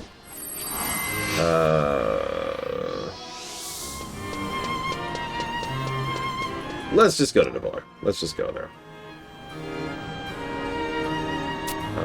Yep, okay. Go, then. Yes. Teleport. Go! Go! Yes, I do, Melkorblade. Go! And remember, there would be no trusts in FF... See, I should mention, FF11 1.0 essentially wouldn't be playable for streaming purposes. That's not me trying to be negative or, like, bash the game. This run would not be happening. The millions of dollars you would have to dump on my face to bribe me to do FF11 1.0 is a non-zero sum. Okay, so hang on, that's a little bit better. Let's see if we can scale that a little bit higher. It was balloon scale. Let's put it at 2. Oh, God! Now I'm blind. I see. It was just a waste of time. I assumed that because the orcs, too, were searching for something that... Well, no matter. The fact is, there's someone else who's looking for the sword. And either they have got to it first, or... I must inquire with my sister. At her coming of age, she learned all there was to know of that sword from our father. Nuisance. Will you lend me a hand, Bob? I know my sister has left something for me, and I intend to find it.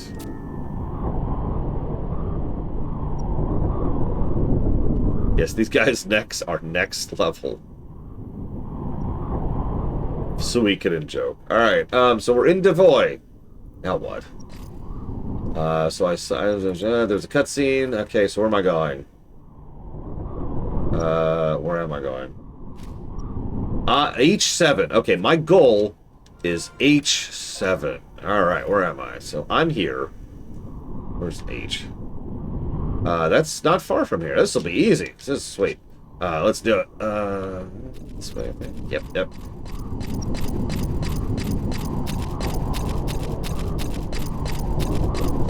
Just for funsies, I can hit this button. And I am now stealthed.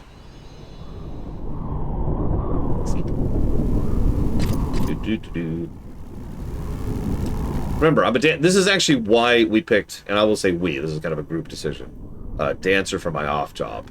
It is just for the stealth ability, so I can just walk through places. Hi, what's up? Hi, excuse me. Yep. Don't mind me.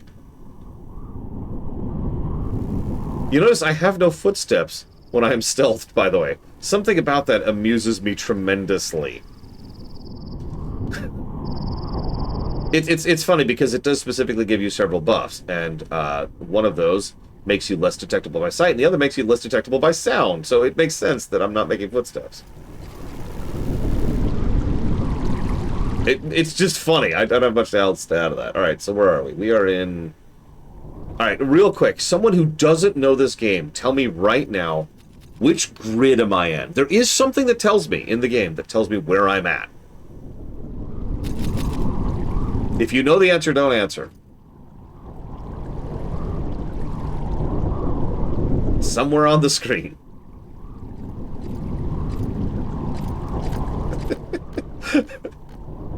It's visible. It's visible. Where am I going, though? Now, what's weird is I'm going here. Like, this is my destination. Where's the dude? I need to kill the guys? So, in the bottom left, there's a tiny compass, which I'm just going to say is one of the worst mini-maps I've ever seen in gaming. Can I just say that? This is 7th Saga levels of mini-map. But it tells you the time, I believe it tells you the weather, and it tells you the most important thing, which is your grid. I'm currently in H7. My dude is in H7 according to this guide. I don't see anybody here. And if I go this way, just a few more steps, I'll be in G7, yeah. So he's not here. Alright, so let's show off combat. You ready for this? Oh, he's here! He's here! He exists! You! Hey, you! Wait, no! Come back. Talk to me. I'm in a hurry. What? You were ordered by Prince Treon to return with the report? Wonderful! To tell you the truth, I've been lost for the past few days. I cannot make heads or tails of where I'm going this dreadful place. Same! Without this final report, the Royal Knights will be in the dark. Your assistance is greatly appreciated. Here's the report. Now hurry back to Prince Treon. Keep deep in Devoy. The Royal Knight Bernal and his Taru companion are waiting for assistance. You must make haste to deliver that report to Prince Treon. And we got a key item. Okay, I think we can just leave. Yeah, we're done. Let's get out of here. This button.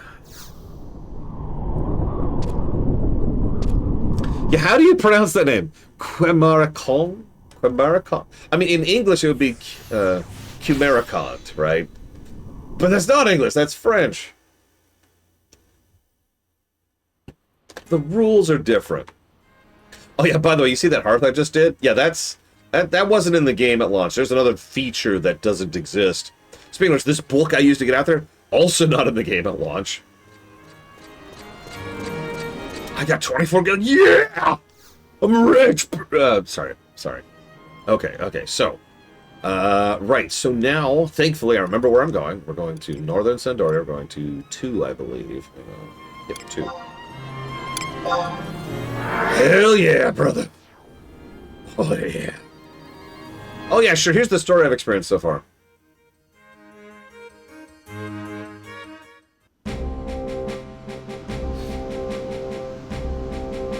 This is not a joke. There is so little story that has happened so far. They're looking for a sword because they think there's been some foul play with the line of succession with the kings of Sandoria. That's it. That's it. That's it. That's the story so far. And even that was like the barest of hints of the beginnings of something. Like these guys talking about looking for this stupid sword is like step 2 of that story.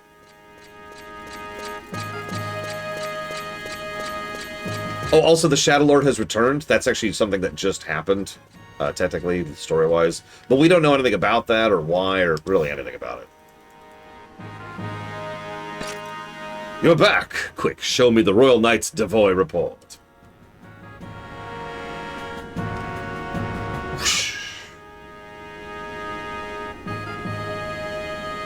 What a report. We must... That's this. I've never seen a report so invigorating, so... Oh, illustrious, yes. Yes, promote this man at once. Wait, this matter requires more than Royal Knights. Confound it! We need Temple Knights as well.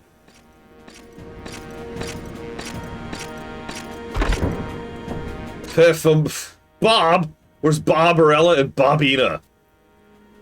Your Highness, Lady Bob is in the quarters of the Temple Knights. As for Prince Bobina... Lord Runner, your mission is over. And yes, I do have sunglasses, thank you. I wish I could remember who got, like pointed me towards the sunglasses. By the way, I hope you like that quest turn, I think. I don't remember, Rax. I'm sorry. It's been months. I don't remember. Hang on.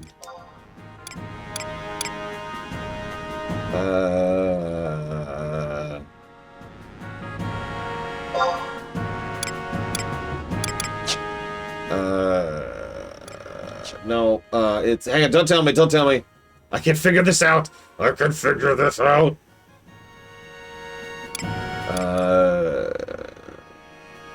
Synthesis? No, okay, hang on.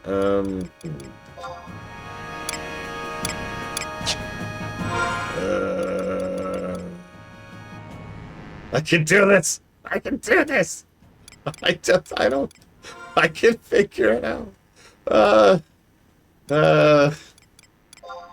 Hang on, maybe it's... no. Oh god, it's in my house, isn't it? It's in my freaking goddamn house.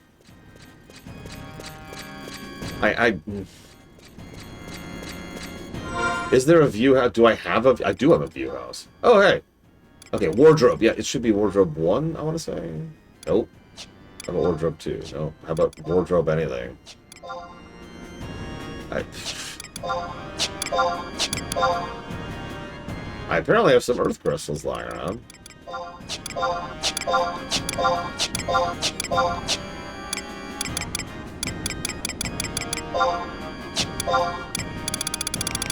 Okay, so,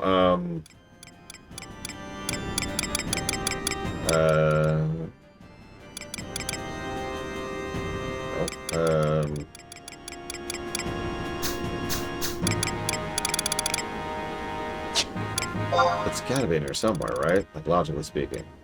Ah, there it is! There it is! Trainees Spectacles. Level 1, all jobs, fishing skill +1. That's them. Trainees Specs.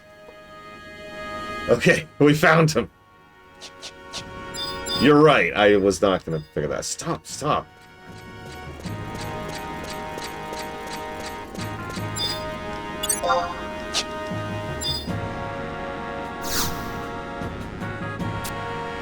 Okay, now hypothetically, I should now be able to pick up the next mission, which is the one if you remember, I was trying to do minutes ago, hours ago. I've lost all track. It's been 87 years. It's been 87 years. Okay, so now I want appointment to Juno. I was going to say Jueno because there's an E in it. All right. Okay.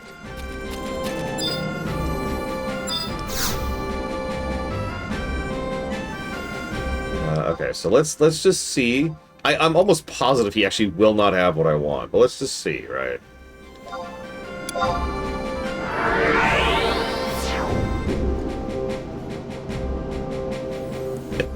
No, wait, no, Kira, wait, no.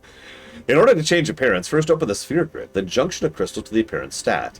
Then find the time machine to go back in time and rescue a princess, and use the rocket ship to become a space ace. Then give 100,000 to the third fairy in the secret woods, only accessible on a Tuesday when it's raining. Okay, hang on. Actually, that's a good question. What's our rank at? If we're full in rank points, we should be good. Okay. Let's do this. Come on, dramatic pause. Dramatic. Yes. Okay. We did it.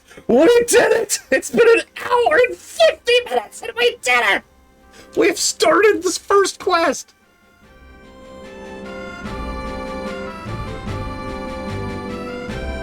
Don't clip that.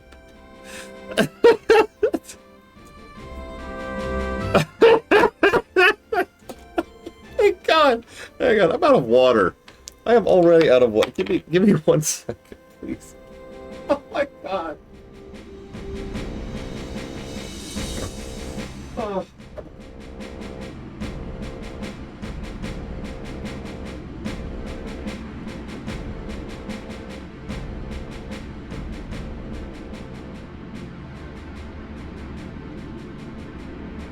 My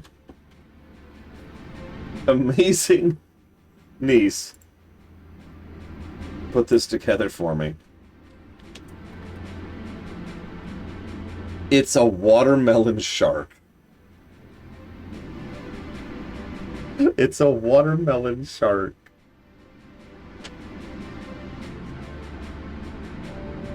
She's also getting really good at her driving. Look at this. Ah, this lives on my fridge now.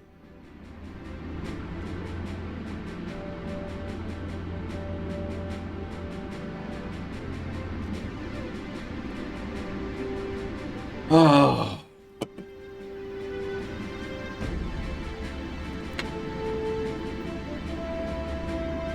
Dude, that would be great to go. I would do that instantly. Time to go back to Devoid. No! No, I actually know what the next step is because I've peeked ahead. He's oh yeah. Oh yeah. He has taken all the drugs for this run. He knew. He knew what he was getting into. I was not prepared. I need more drugs. Oh my God. Oh, you can't see him. Hang on, let me fix that for you here. Oh yeah, look at that jiggle. Look at that jiggly. Okay, it's you, Lore Runner. You've come at a good time. I've news for you. By order of the Kingdom of Sandoria, head to Juno, which has an E in it. Ignore it. It's as an ambassadorial attaché, which also has an E in it. Ignore that too. That is all. Yeah, sure, whatever. Oh my God. Yeah, so anyways, we're going to Delkfut next. You know, the place that made me and Pax quit the last time we played this game. So we're about to officially be further than Pax and I ever got. Where am I going? To the chateau. To the chateau. If I could say something really quick, just as a commentary. I've noticed this the whole time I've been playing. It is shocking to me how many players there are in the game. I don't really mean that as an insult, and it's not a huge amount, honestly, like compared to, you know, more modern MMOs, but it's still shocking that FF11 freaking 11 has this many players roaming around. Like that's weird to me. But then again, I remember Ultima Online, and I know what you're thinking. What does that have to do with anything? Hear me out for a second. Ultima Online had a system where you could set up a house. And housing was actually a major mechanic in Ultima Online, and in putting stuff there and doing it. People got really invested in those houses. Why is that relevant? Well, a lot of people would play Ultima Online just to maintain their houses because they couldn't let go of them. They wouldn't play the game at all. They just log in to pay their rent on their house, and they'd log out for a month. I knew several people personally who did that. Thank you, Mook, as always. If you give me a second, I will jot all that down. Maybe FF14. I mean, Lotro had that exact same problem.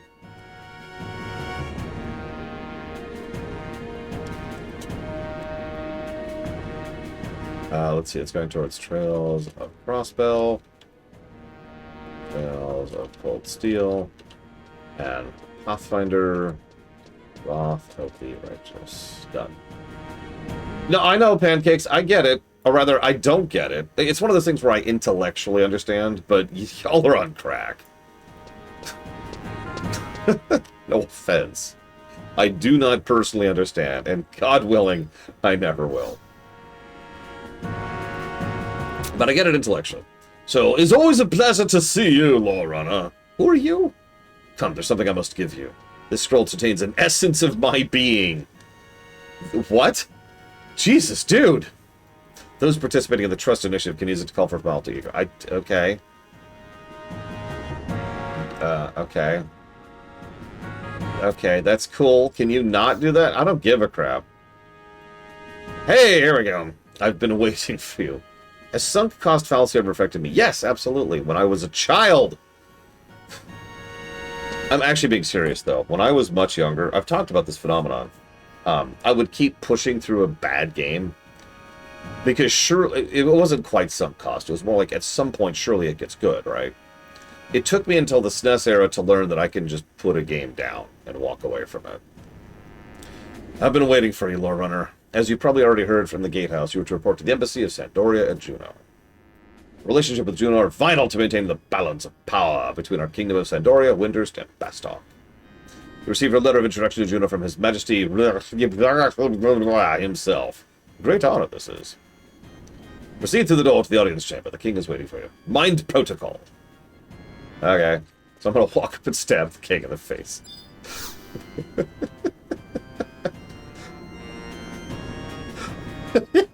What?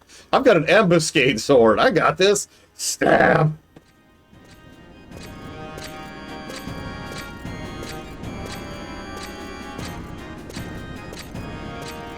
Oh my god, I have a thigh gap. If you know what that means. Welcome, Laura. I'm Destin,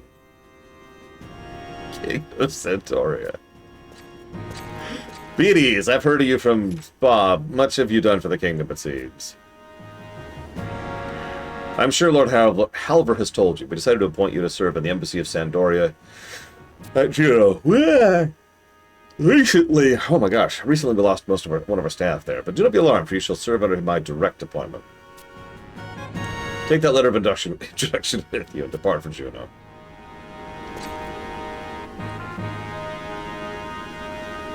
The embassy has been informed and is expecting you. Show the letter to any of the staff.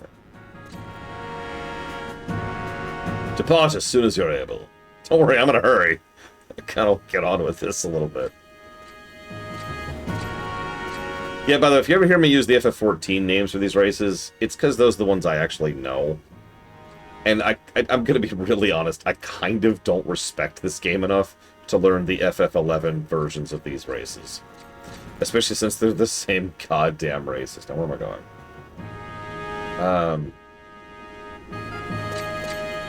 I'm going here. Screw it. Let's just do this. Yeah, exactly, Rax. Like, I saw Taro earlier and was actually thrown for a second. You probably missed that, but I stuttered over it. Like, wait, what?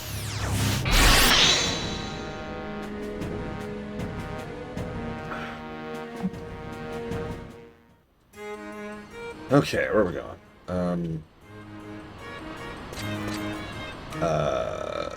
I need to memorize this. It's that way. That makes no sense. So that would be like, huh? Oh yeah, that makes sense. That makes sense. I'm looking for, let's see, Nelkabrit. It's probably up.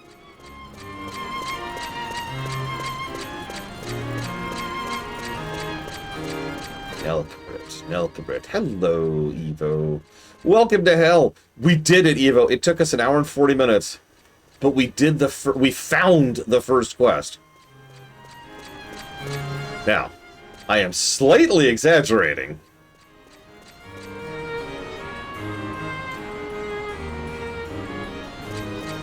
Slightly.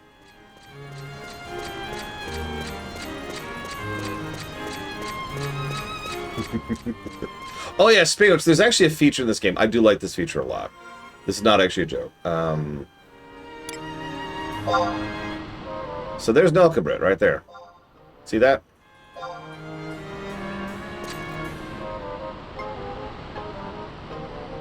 Yeah, widescan is actually unironically a good feature. And it's built in from my knowledge. It's not actually a... it's not like an add-on thing. And where? I had to have just walked by him. Am I stupid? Am I dumb? Am I worthless? Am I terrible? Do I deserve to die? You do have to buy maps, that's true. It's got to be below me. Oh my god, Mr. Red. You have missed so much. You have no idea. I also hate Juno's music. I like this brickwork. I like the gray. Gray. There's a little bit of gray. I'm particularly fond of the gray. I have been shown screenshots of future areas of the game. But like most vanilla areas, FF11 Vanilla's brickwork is bad. And that's the nicest possible way I could put that. Actually already dinged the game for vanilla brickwork, because it's not great. So, do you require assistance? Oh, good day, Lawrunner. The court has notified us about you.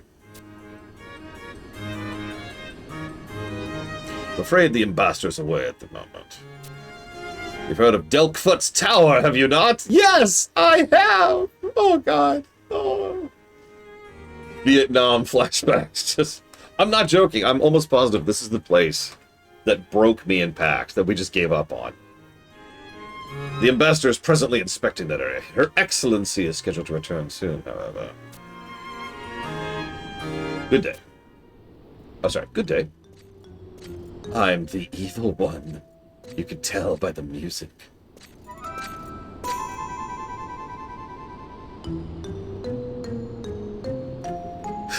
Lord Wolfgang, to what do we owe this honor? I heard someone was here stealing my vibe by taking my armor. I seek an audience with your ambassador. I'm sorry, Her Excellency has gone to investigate Delkfoot's Tower. Literally in the first hour, Mr. Red. We were stubborn. Like, you have to understand, like, okay. Here's the thing. I know I have a little bit of a rep for not having a lot of tolerance for gaming now. And that's kind of fair, because I'm 43. And I'm sort of done with bad games at this point in my life, you know?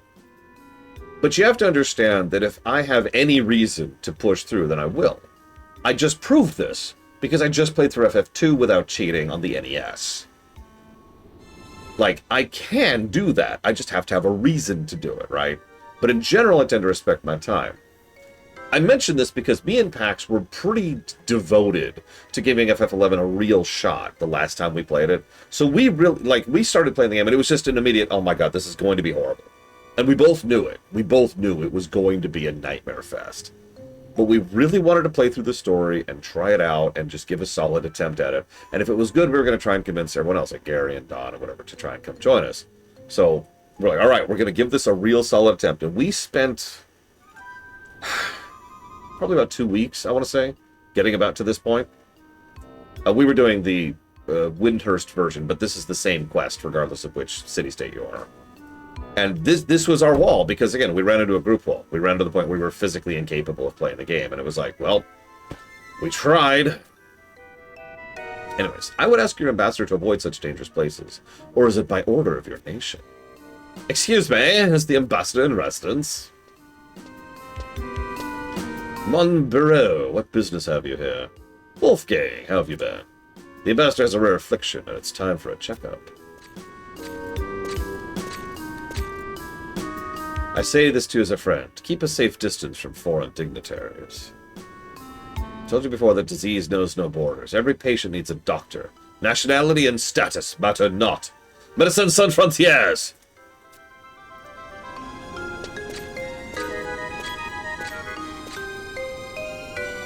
Humph, you haven't changed a bit, have you? You should take special care, my friend, lest you come to regret it. Did you know that I'm incredibly evil? Yes. Advise your ambassador against these careless adventurers. I shall return later. Good day. Look, how do you know it's a hot doctor if they're not showing off their belly, right? Regardless of gender. Because that's a dude. I think. It's an elf. It's hard to tell. I can't give checkups without a patient. Please convey how sorry I was to miss the ambassador. I'll call again later. I don't remember what my trusts are. I have a trust macro set up, and I just haven't touched it in months. Sir Wolfgang is the captain of the guard for the Archduke Camlanot. I wonder what business he has with Her Excellency. That's a good thing in here. Why don't you go to Delphoot's Tower? Do I have to? A fitting task for the newcomer. You send newbies there? Okay, whatever. He actually does, right here, he says, tread lightly. Travel in the company of fellow adventurers. He does say it's a group wall. He, in the interest of fairness, he tells us flat out, this is a group wall. And it's like, okay, sure, whatever. Okay, let's go. So I don't actually, where are my keys? Where are my keys? Where do keys exist? Like, I have a coffer key there. Is that a key?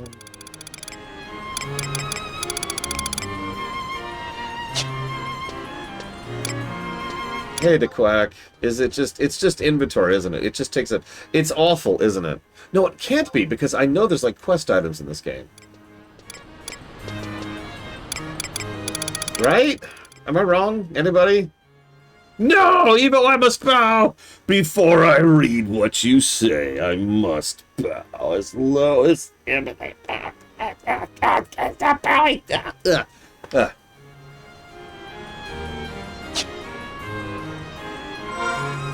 Key items. Hey! Okay. I have many key items. Thank God it has a different thing. Negative, avoided. Alright, let's just see if I have. I don't think I do. Yeah, nope. Okay. I have no key item. Okay, cool. Alright, my spine! It's okay, I ripped my spine out when I played FF11. Oh God. Okay, so Evo Iliani. Speaking of Evo, can I brag? Can I gush? Is this cool? Everyone in chat, someone in chat, type exclamation mark Evo. EVO. Please. Check it out. Her game, it's not launched yet, but she's got it up on Steam. I highly, highly recommend, even if you don't have a personal interest in the game, please wishlist that. I know everyone on Steam says that, but it actually helps the metrics. It helps them self-promote.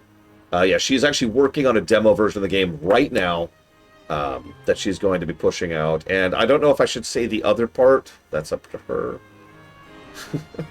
I'm privy to some insider knowledge here. But for the love of God, please check it out. Wishlist it. If you actually have an interest in the game, it's not going to be super expensive. It's going to be a puzzle kind of a...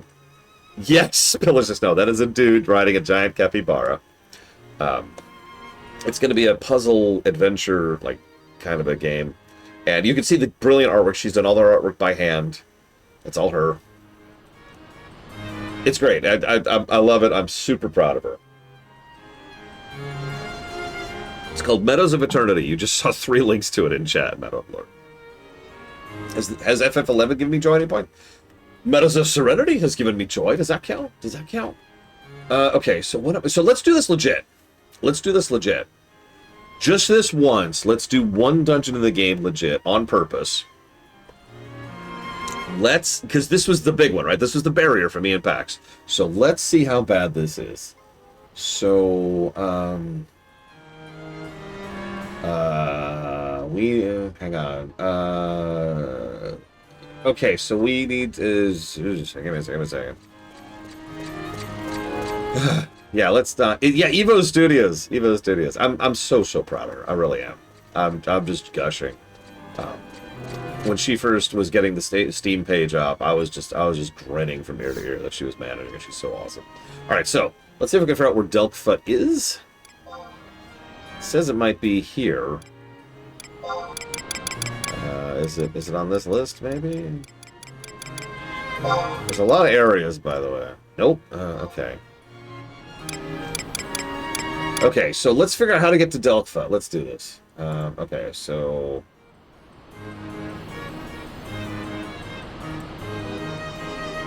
Hang on.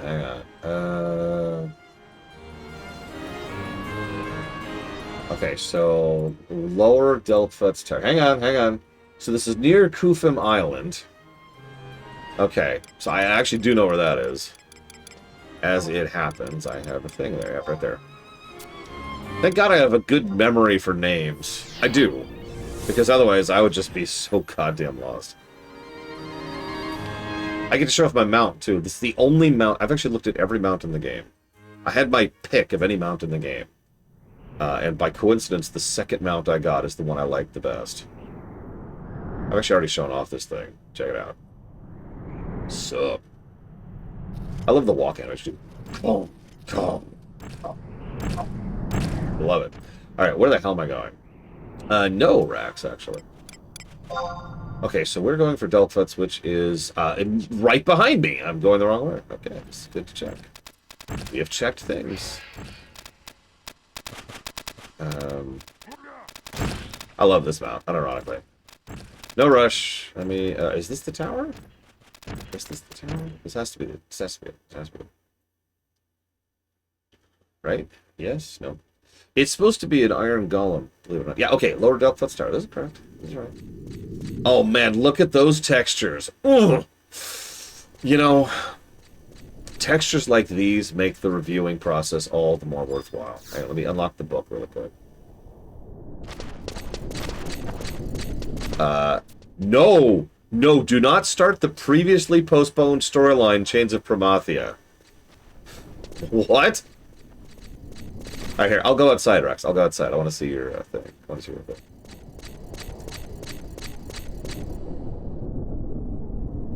What do you think this place is meant to be? Hell! This place is meant to be hell. Okay, so we're in Delphut Towers. Great. Okay, so... There's 10 floors of this hell place.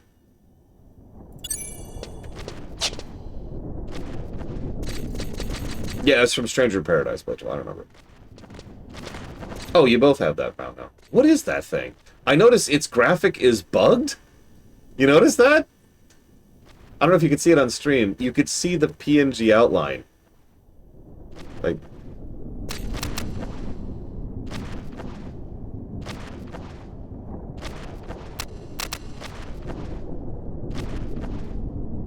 It's like deliberate. That has to be deliberate. There's no way that's not.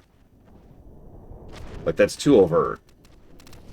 Okay, it's apparently a deliberate glow effect for some. Anyways, let's ignore the PNG. That is actually pretty cool looking. I'll give you that. That is actually pretty cool looking. Oh yeah, fun fact. You're probably thinking, Lore, wait, what class were you going to play? The class I was most interested in was Summoner. I was like, yes, I cannot wait to play Summoner. It looks badass and cool and awesome. Didn't get that far. Didn't. Yeah. Anyways. Twice. Jesus Christ, Rex.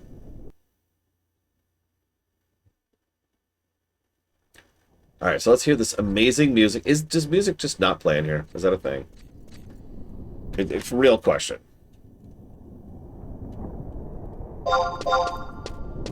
So hang on, my money is in a weird spot. Because there's just no music. Okay.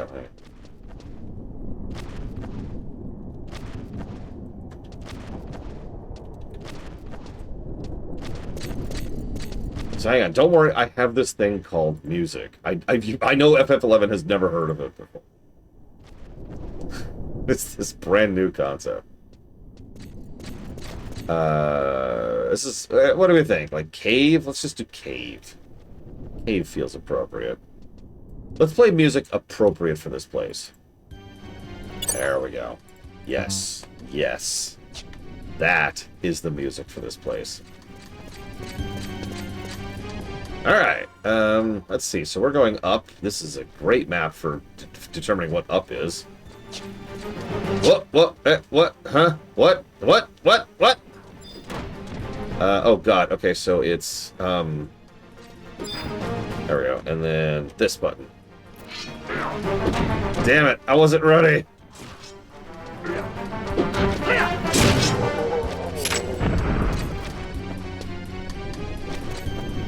And then I saved you, Blancheville. I saved you. This is wrong. Hang on. Hang on. Let me move my gold thing again. I'm just gonna put it like that. Just go. Oh no, that's gonna be in the way. Oh, it's gonna be in the way no matter where I put it. Let's put it over here. No, over here. Surely that won't be in the way, right? Okay. No, don't use the... This one. Okay. Okay, I've now unlocked it to unlock. Okay, so you know what? I'm not even gonna use the maps. We're just gonna do this. Let's just do this old-fashioned way. But I know exactly what happened last time. I can tell you exactly what happened last time, because what happened last time was I found one of these giant gatekeepers and died. That's what happened. These goddamn giant... The two of us could not kill one of those giant gatekeepers. We couldn't. We were physically incapable.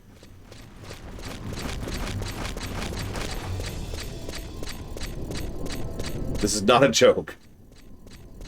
We were both, God, I don't know, like level 10, 15, 18, 22, 3, I don't know. We were not very high level.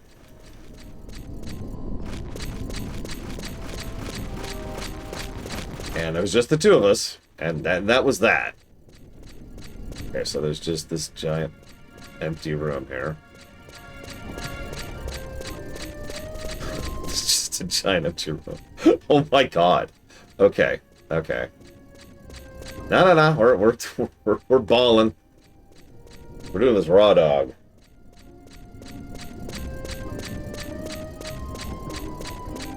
By the way, this game has an auto run. Anybody in chat who doesn't know, how do you think auto run works?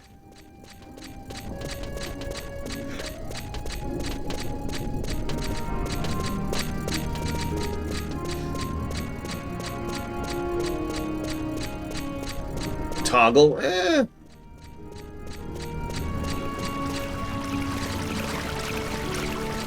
Water. It does stop walking. Here, I can even demonstrate. If I turn around, the auto run just stops. See, I'm not pressing anything here. Here, I'll demonstrate. Hands off the controller, right? There's nothing. This is auto run. So the way it works is you have to already be running in a direction, and then you have to hit the auto run, and then it will keep running, and you can kind of like tilt a little, right? See? Like you can tilt a little bit. But if you tilt too much, then it'll stop, right? It'll be like that. Oh god, stamina in this game. I love Diablo 2. I do. The stamina bar was a mistake. Can we all just accept that? God, yeah, no kidding.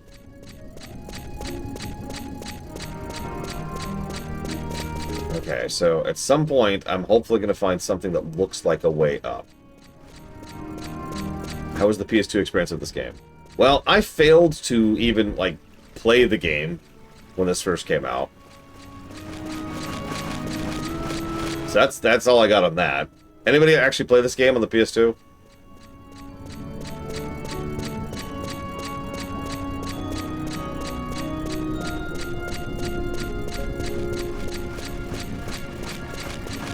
Yeah, no, I kind of figured that, like, as weird as it sounds, the most logical way to go would be the longest possible way, right? It makes so much sense in the worst possible way that the correct route is to just go all the way around. So that's why I figured I'm just going to loop the whole damn place. Look at all the enemies here, by the way. Obviously, we don't have to worry about these enemies because we're level 99, 49. But just look at all these beautiful, beautiful enemies. Yeah, by the way, as a reminder, and I want to stress that this is not a joke, these enemies are mean in groups, which means we would have to be very carefully pulling one at a time. So, like, we come over here. You remember what this was like back in the day? You'd pull one enemy, and you'd pull them, like, back a bit, right? Just to make sure that they don't pat into something else. So pull them back here. boom, boom, boom, boom, boom, boom, run into the red thing. And then it's dead, okay? And then you wait for that dude to patrol over here. Pull him back here, and you get the idea, right? You peel it. You peel apart the enemy formations. So you're only finding one thing at a time.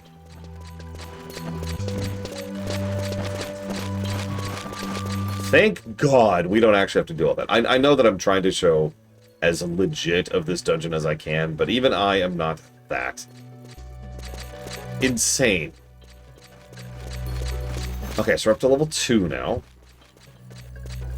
Yeah, and then, exactly. No, and then I've talked about this phenomenon in Lotro, because this actually happened in Lotro a lot.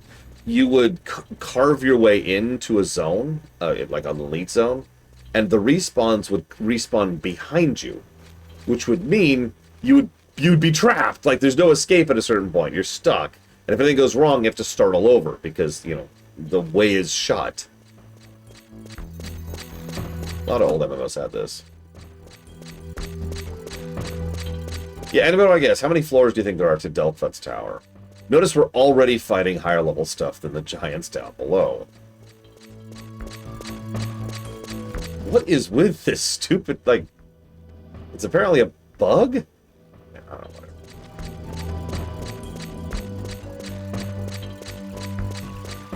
What's with the book? Yeah, I don't care, whatever. It's a planar rift, well, obviously.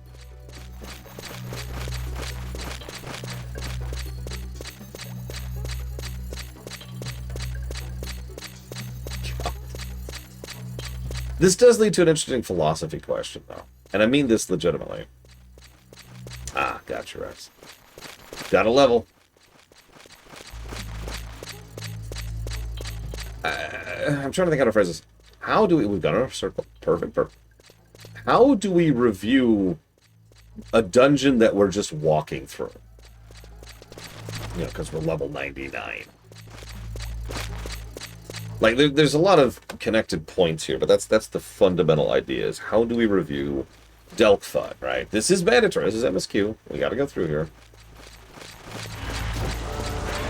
It's not the last dungeon in this game.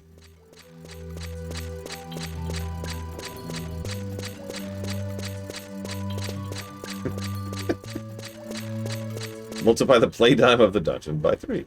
No, this is legit, Tali. The way I got to level 99 was a place called the Grayscale Zone. Okay, and you go to the Grayscale Zone because all of the joy has been leached out of the world, and it is your job to murder all of the creatures in the leached zone in order to reduce their suffering from having to exist inside FF11, which I understand completely. Is that just a hole? That is just a hole. That is just a hole.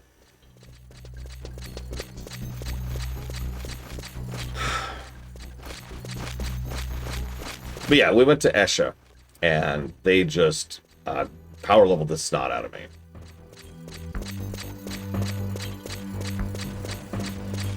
It was even worse than that, by the way, because there's this thing called limit breaks. Don't worry.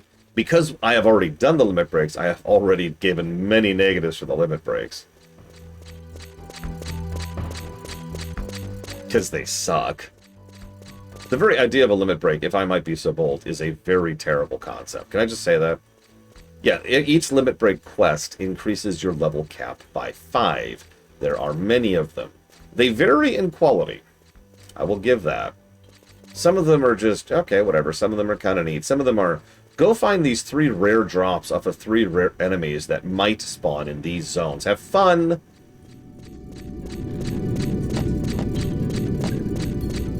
Those quests can go to hell.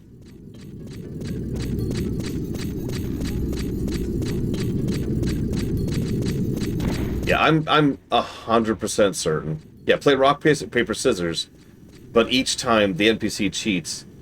But each time you fail, it gets easier for some reason. Oh no, they could be much worse, Blade. Like, you can always go down. Right? That's such a weird phenomenon, but it's so true. You can always go down.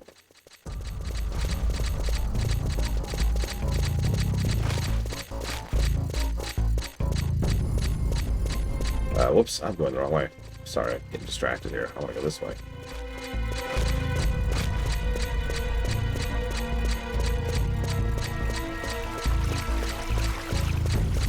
I'm going to cheat a little bit and look at my mini-map. I'm pretty sure, yeah, that's a hole. Okay, so I'm not cheating at all. Anyways, what the hell was I talking about? I want you to imagine. I really do. I want you to imagine going through this dungeon, killing every mob as we're going through here. I don't have to imagine that. I've played old MMOs, but oh my god. The thought of going through here legitimately is actually causing me stress. Like, that's not a joke. I'm not exaggerating for the sake of the stream. I'm just picturing what this would be like. And, like, mentally cringing at the thought of it. Okay, so this is where I came up.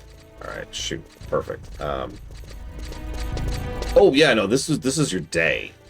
Keep in mind, you have to get a group together, too. So hope that group actually has time to do stuff, right? Yeah, remember, we don't have a map. You're going through here, you don't have a map. You don't have... You may have a group. For at least a while, because, you know, they've got jobs and kids and whatever else. Yeah, on dial-up, by the way. If you're really good, you might have a DSL, maybe.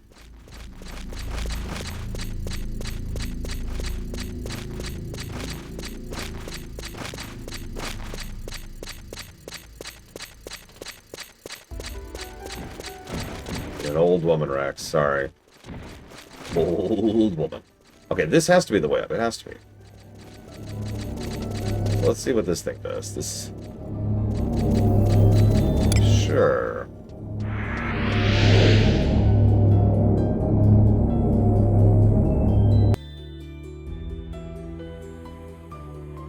Good night, Evo. I'm sorry for boring the hell out of you. Okay, this looks promising. This looks promising. No, goodbye.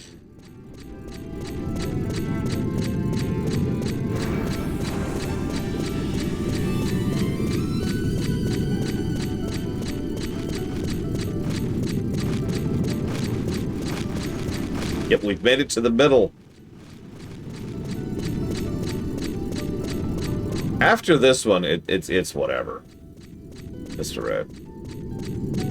I just want to experience this place legit, because I want to really, really make it clear that this was the first barrier for me in PAX for a frickin' reason. Yeah, this is Sistash.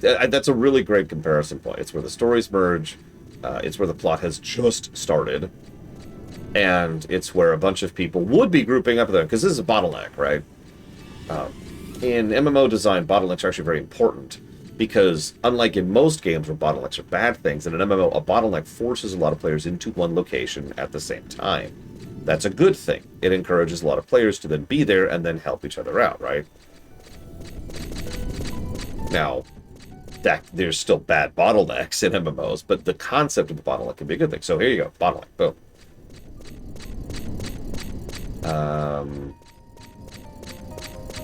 Whoop, whoop, whoop. So, do we try the teleporter or not? I'm going to go north first.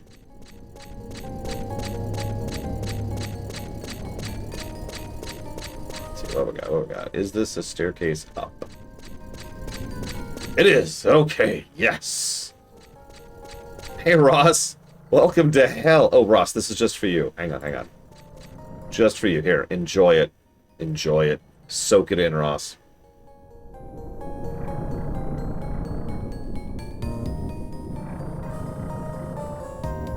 Oh, yeah. Oh, yeah. That's the stuff right there. Look at that. Mm. So this isn't that. Oh, my God.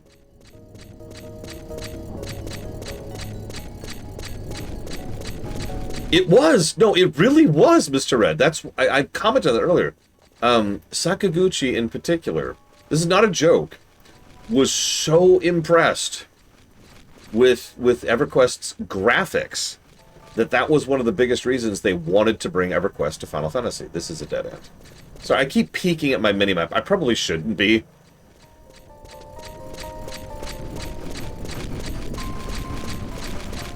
No, I remember early 3D. Sure, Blade 12, what do you got? What do you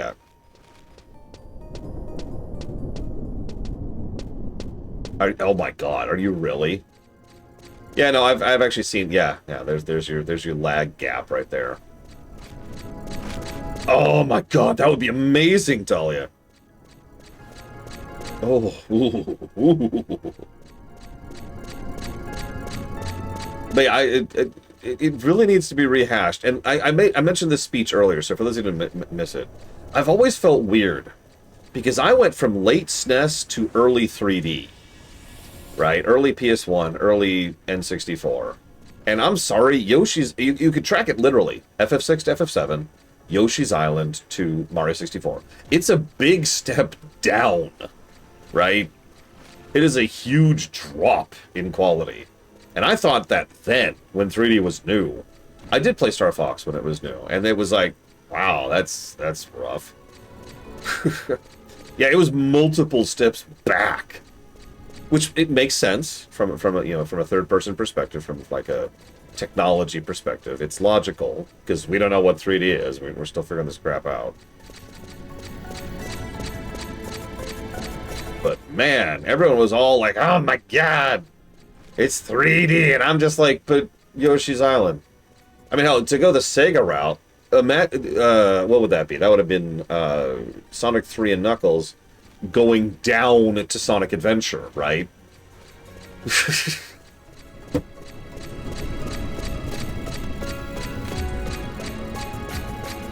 Oh, hole.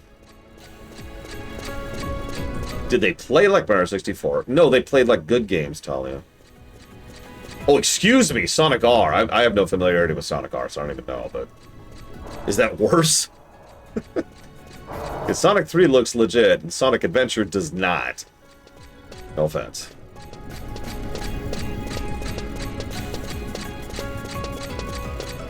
I am grateful for the auto run, I am. I can just sit here and chill for a minute. Of course the enemies get stronger as we go up. Why wouldn't they? Now, I've actually commented on this before. I do think, and I do mean this without hyperbole, I do think some of the early 3D stuff looks better than the mid 3D stuff. Whoops. There we go. And the easiest way to explain that is FF7 versus FF8. But there's a lot of games that went through that exact same cycle, right? Early 3D kind of had its own style and design to it because it had to. It had to. They had to do... Yeah, Ocarina of Time is actually a good example of that. They had to use extremely limited tools to make it work. Right? There was no other choice. Oh, tell me about it, tell you. Yeah, I saw the magic jar. What about the magic jar? What am I looking at? What's up, magic jar? What's up? It aggroes to magic. Oh, that's mean.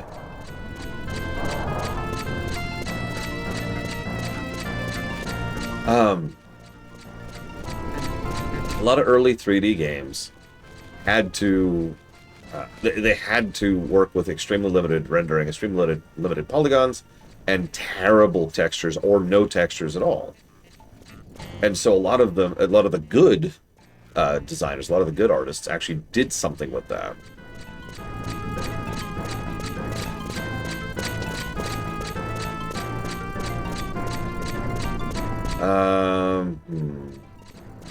Yeah, that too, Talia. I mean, there's a reason pre-rendered backgrounds are so common back in the day. I'm gonna guess. This is it. It's totally it.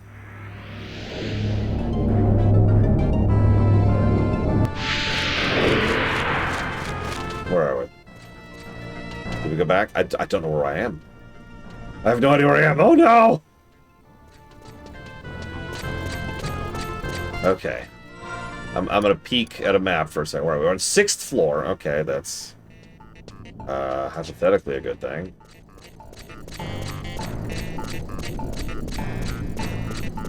I mean, it was, Ross. The example I like to use is actually Yoshi's Island. Because if you haven't... I know I praise Yoshi's Island until I'm back, but it's because it's a really freaking good game. But look at the graphics. Look at the... Ignore the artistry and style for just a second. Even the raw fidelity of Yoshi's Island was crazy good, especially for the time. But frankly, Yoshi's Island looks good now, right? I would posit that it took them until at least Galaxy 1, possibly even further, for them to get caught back up to Yoshi's Island.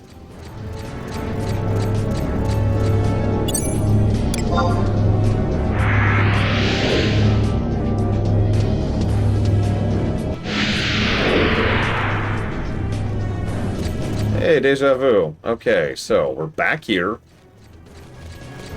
I mean, honestly... No, that's the real number, Brad Fraser. You can check the document yourself. It's all notated. I have spent a long time typing up a lot of negatives there.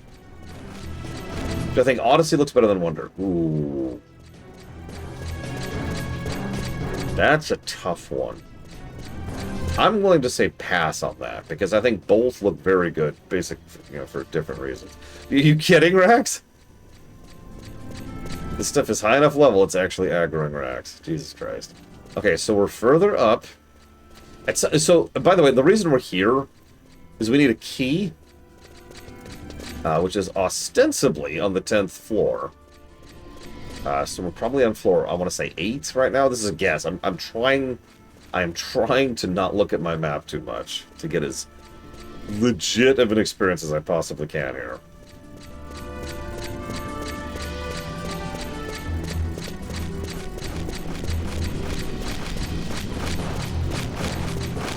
So that would make this now up to floor 9, hypothetically. Potentially. Ignore the lag spikes. That's normal. That's normal.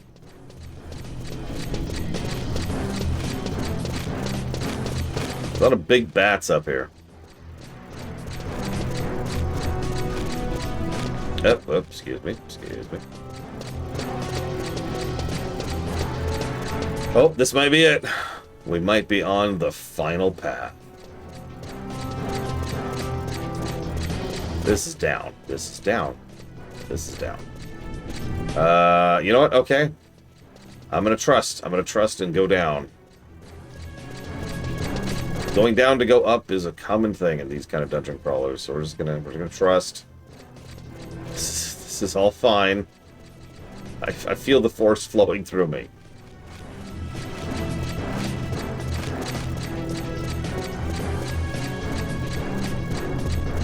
There's a hole which we desperately want to not go in.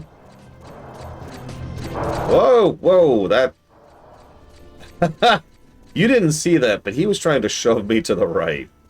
And I almost went just flying off the right. I don't think I was close enough to go down Mr. Ritt's hole, but trust me, we were in danger of that. Isn't this dungeon great?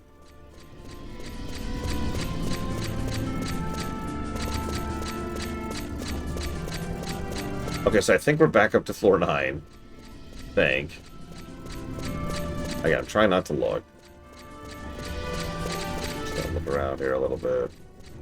Up to Gigas Jailers and Gigas Cattle Masters now. And Gigas' Bats. Oh yeah. This is great. Oh, this is the FF11 experience I have been waiting for. For months I've been waiting to do this. This is joy. Yep, Gigas just keeps taking L forever. Oh, there's another magic jar. Oh my god. Okay. This has to be up, right? Like, logically speaking, it has to be. It has to be up.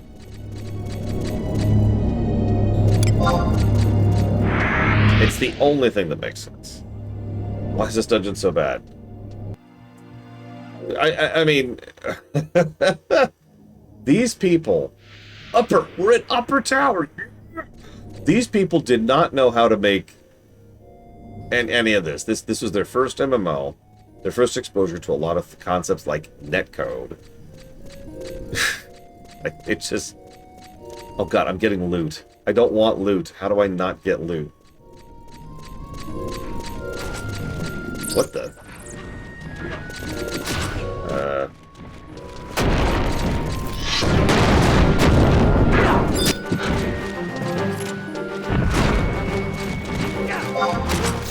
use the door. There we go. I'll save you, Rax!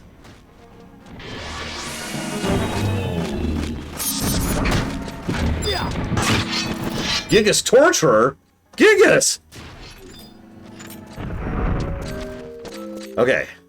Oh, hey, there's our target. Like right there. Holy shkamoli. Okay, let's do this.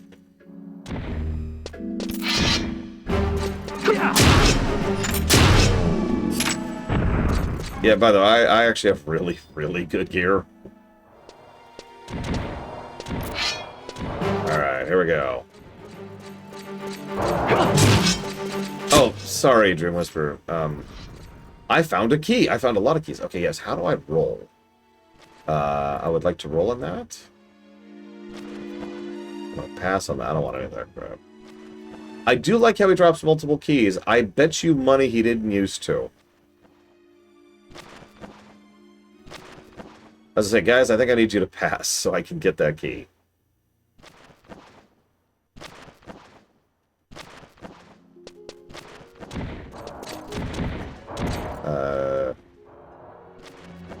He always drops 6. Okay, never mind. I'm wrong. I'm wrong. I would, though. I never got this far up. You kidding me? Okay, I have obtained a key. Woo! And then I'll pass on the rest of this crap. Okay. Wow, that was a great dungeon. We're not done yet, by the way. How do we get back down? There's this thing called hearthing, which, remember, did not exist when this dungeon was new. Just remember. Just as a fresh reminder. God. Don't leave. Okay, so Bladevel says don't leave. That's interesting. I was about to. I was about to tab 0 and just leave.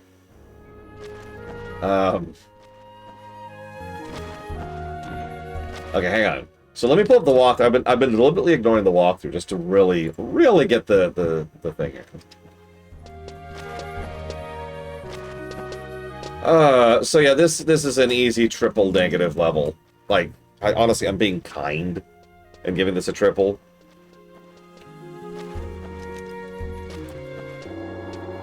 And that's about as kind as I'm willing to be on that. Alright, elevator, huh? Okay, I accept the elevator.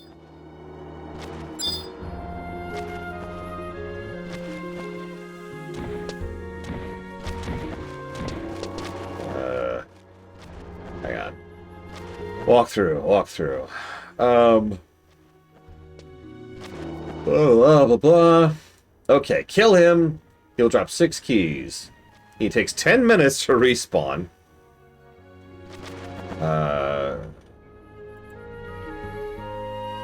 After defeating him, you go up 2 more floors to reach a home point. Ow, like, how do I go further up?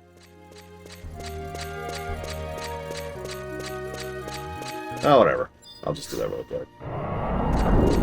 I don't know if I ever go back here, but honestly, I'd kind of rather never do this again. And if there's one thing that has been my watchword in all the prep work for this game, it's just do the prep work. Speaking of which, just for funsies, let's go ahead and end this here.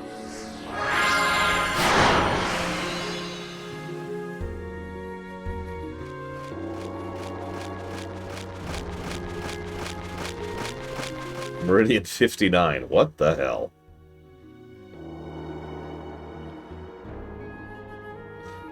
Yeah, so I think I've mentioned the Lore Runny. I've been kind of doing a history of RPGs kind of a thing. Is this it, or is that it? I'm going to go ahead and take some advice here. So I know where I'm going. I don't want to be screwing with this. That says middle. So yeah, that sounds like it this way. And I said, I'm going to go ahead and have you play Asheron's Call up to about level 50, which sounds like a lot, but it's not. Asheron's Call's levels cap is like 700, so 50 is nowhere, right?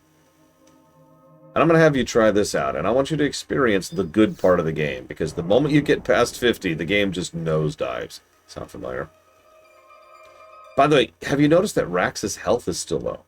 That's because this game's built-in healing mechanic is the same as all older MMOs, which is to say not.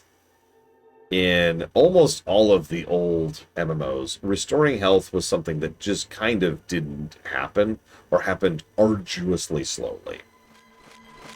Just disgustingly slowly. In Asheron's Call, you would lay down. In EverQuest, you would mez, excuse me. In this game, you would take a knee. You do not regen at all, by the way, until you take a knee. Yeah, so it's 1592 right now, right? So her health is at 1592, and we're just gonna sit there and stare at it until it goes up at all. You'll notice it hasn't yet, as I've been docking her. Yeah, we don't have to use our fingers to play anymore. Now we can just type. Okay, this should be up 1602. That is 10. She just got 10 health back. Yeah, so each tick increases the amount of health come back down up to 13 now. But each tick takes absolutely freaking forever to go through. Aren't there healers? Yes, Mana has the same problem, by the way. I actually am going to be honest, I don't remember exactly how bad Mana regen is in this game, but in most of these eras of games, Mana regen is the same exact problem. What's the death penalty in this game? Oh, I'm glad you asked. So I want you to imagine EverQuest, but worse. And you got it.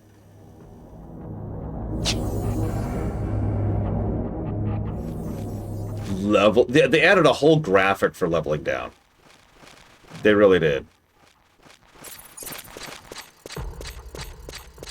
And no, like, getting about it. You just lost a level. Suck it. Suck it.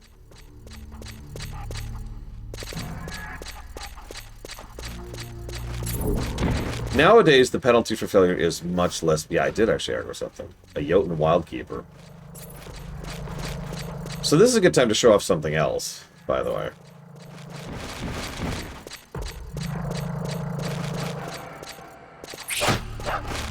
Yeah, so not only are they not leashing, they're pulsing. You seeing that?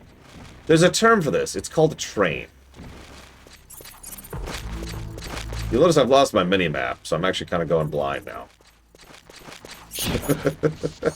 Okay, I'm actually going to stop.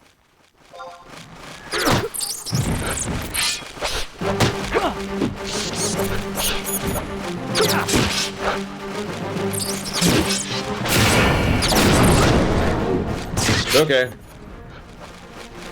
I do actually know how to play my class. I wish I could do it with my freaking controller, but, you know, whatever.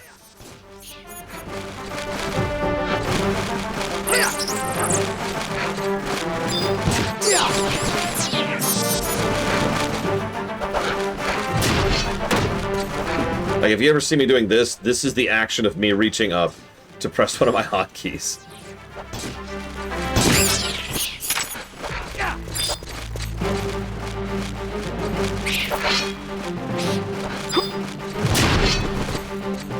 I like the fact that it restarts every time you enter and leave combat. Isn't that great? Check this out. Let's hear it again. Look at that. Oh, yeah. I hope you love the first 10 seconds of this song. Anyways, so yeah, if you want to run or escape or you accidentally aggro something, there's this concept called the train. What it means is they're not gonna... The what? Yeah, they'll follow you until you zone. Now, if that sounds weird, you have to understand from a programming perspective. Yeah, I got the home point. I got the star. I got the crystal. Hi, Coldworm. You have to understand from a programming perspective, leashing, which is what it refers to when an enemy de-aggroes you, takes extra programming and therefore extra cycles. It was the kind of thing that essentially hadn't been invented yet. So, it's easier to program it so they aggro you, end statement. And the only time they de-aggro you is when you no longer exist. Oh, another one. Okay.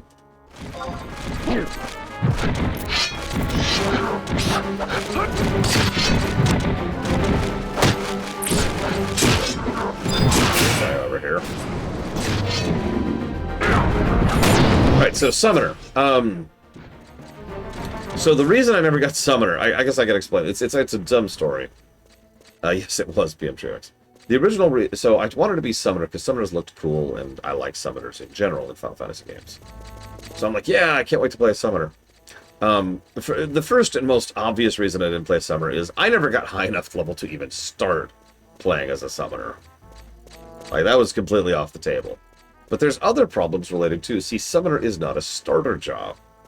A lot of MMOs, including this one, had this concept of a prestige class.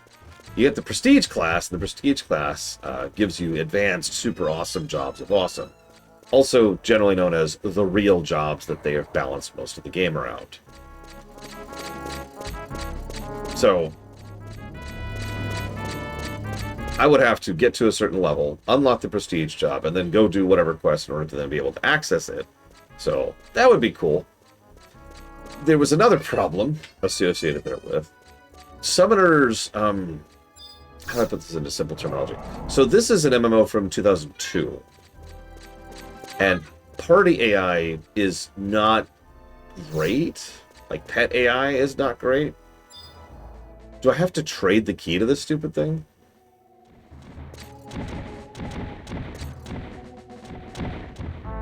Yes. This is how you use an item on something, by the way. You trade it to it. Oh, Jesus Christ. Get all this crap off my screen. Go away. I don't care about you. Go away. Ah. What happens when I click it... Oh my god, my camera's stuck. When I click it, it says, this elevator goes down, but it is locked. Perhaps a key is needed to activate it. I already clicked pass all. Why is it not? It's not doing anything. Pass all is doing nothing. Anyways, so now I trade key. The Delphi key, right? Yeah, okay. Hopefully this won't lose the key I just got. Oh, Jesus, Colgrim, you have no idea. You like that animation of the elevator going down? That's actually clever. Oh, yeah. Oh, yeah. Okay, hi, guys. Summarize the plot of this game in 20 worlds or less. That's a lot of space.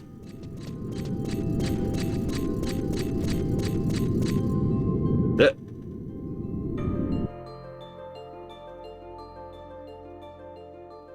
20 words or less. Okay. The Shadow Lord is back. There you go. 5 words. That's all I need.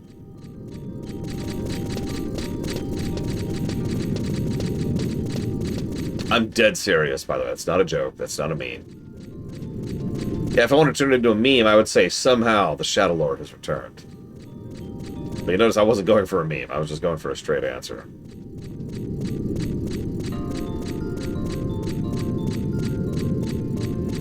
Even right now, we're just here to find some ambassador. Like, seriously, what is this freaking ambassador doing in this hellscape?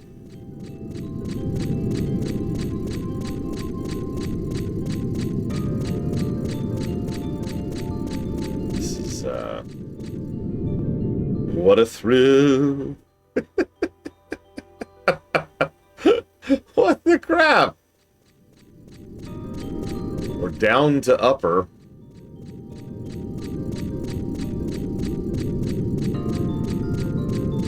This place is affected by the Super Coup Power dilatory digestion, by the way.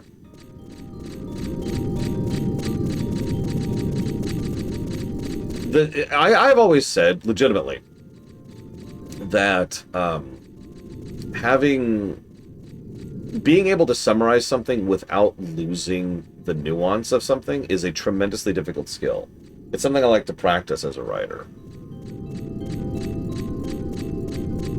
Like, a lot of things can be summarized poorly, right? Empire Strikes Back. Child has daddy issues, right? Like that's a really piss-poor summary. It doesn't actually convey anything. Luke Skywalker struggles with his identity is a lot more informative, right? Yes, open the damn... No, I don't want to open the door. Jesus, game. Yeah, 2 guys deliver a ring doesn't convey it. Frodo fails to fight the corruption. A little more evocative, right?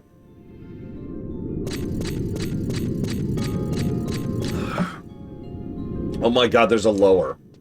Okay, hang on. I thought we were done, but alright. Okay.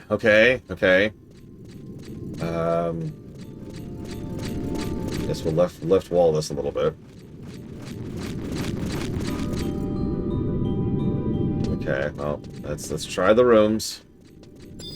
These are level 30 again, so we're back to lower level stuff. If Sam carries Frodo to honestly, Sam carries Frodo to Mordor does convey something. And it's more true than not.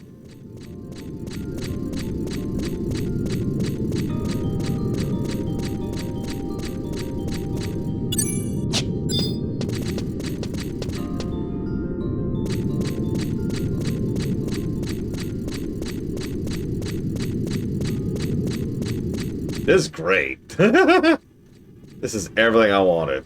It is Lord Aramon. It legitimately is. Sam carries Frodo to Mordor. Like, that's my point. There's a skill to writing few, to using few words, and still conveying something, right? There's a troll room for you. 3 magic urns. Have fun.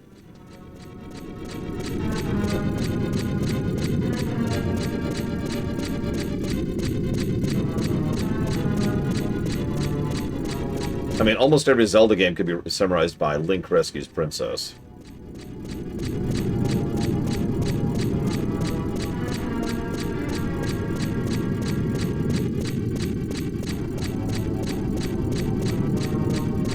Actually, yeah.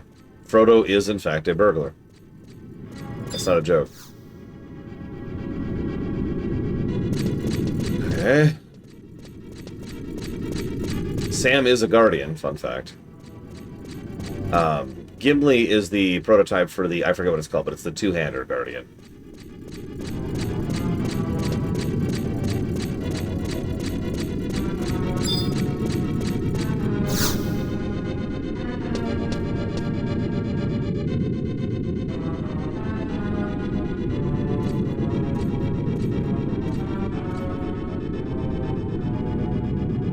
Dun-dun! Oh, wait. I didn't realize there was a dun-dun-dun. Hang on, I actually have a thing for this. We found the guy!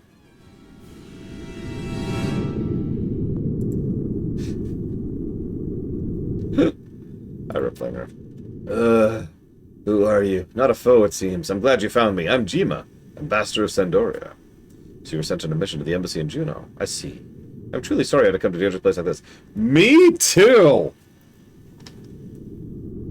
Sorrier still am I that I was fool enough to look down my guard. I was struck from behind. I woke to find myself here.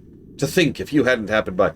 Lady, you were in a side room in a sealed door at the bottom of hell. It's truly a dangerous place, not just because of the monsters. There's an ominous feel to the air. Going deeper would be folly. Take care, kind adventurer. I will leave this place while I can, and we shall meet again at the embassy. Which circle of hell is this?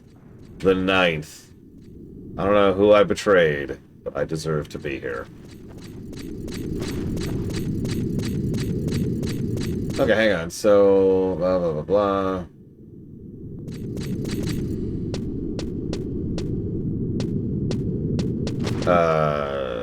Am I good? The walkthrough says I have to trade the key to the door. I didn't do that.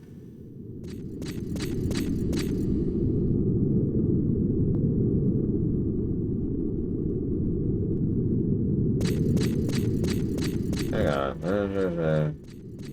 L8. Hang on. Where are we at? No problem.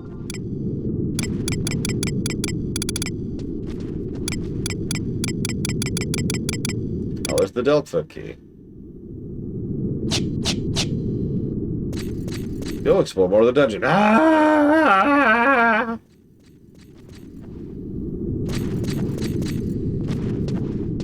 Okay, I'm good.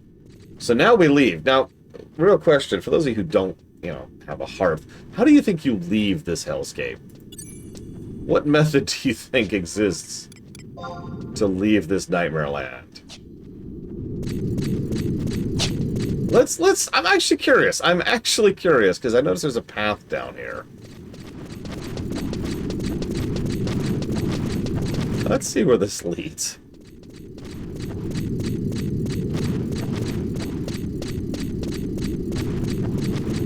This looks promising. Yeah, it's already leading down. That's terrifying is the word I'm going to use here.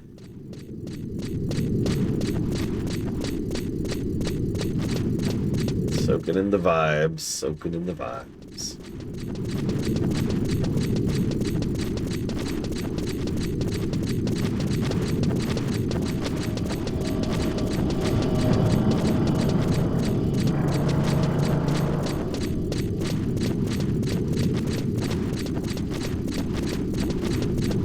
Listen, Soken knows what he did. He knows the horrible, horrible deal he made. His bargains shall not be spoken of again.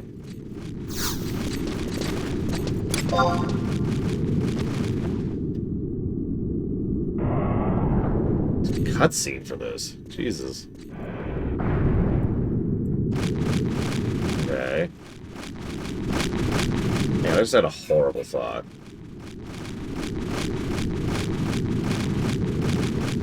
The door doesn't open for you.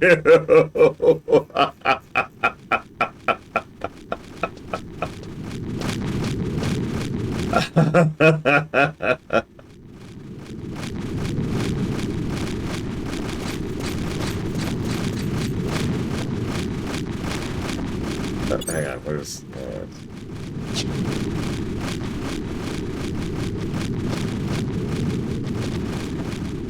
Anyways, I do have a perfect song for this place. I should have done this earlier. There it is.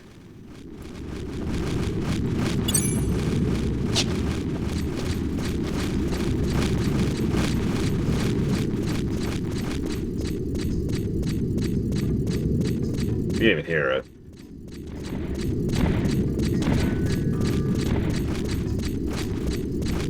I actually do think I know where this is. Holy crap.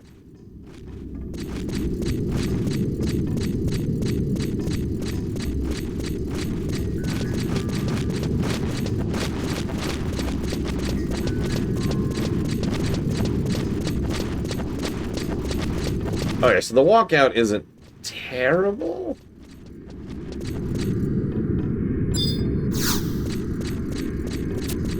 Nope, wrong one. I want the other one, which is... I saw a floating book, and I was like, yeah. It's bad, but not as bad as it could be.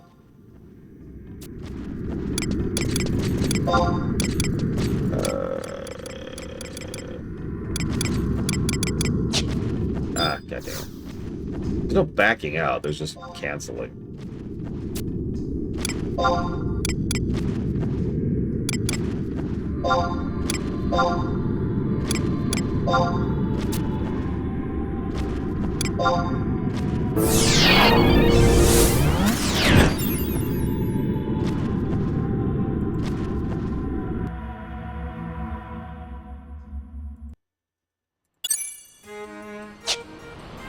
Okay, we did it. God, we've done 2 quests.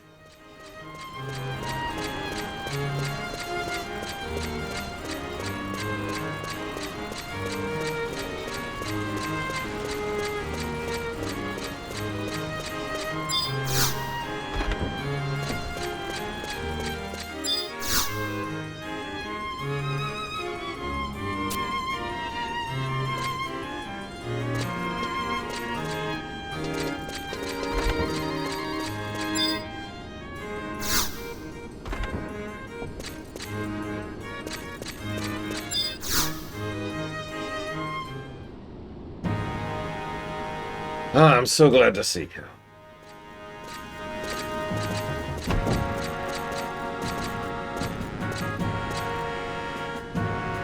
Thank you so much for braving the dangers and finding me. Have my thanks. Enough formalities. Nice heels. I hereby assign you, Lord Runner, to the post of attaché to the Embassy of Juno. May you apply all your powers for the sake of the motherland and her friendship with Juno. Jesus Christ, that startled me. Prove yourself, and I might have need of you later. When the time comes, I hope you can help me, as you did before. Right. Quest complete, I guess? Right. Right? Yes, yes. Okay, so the next quest is called Magicite.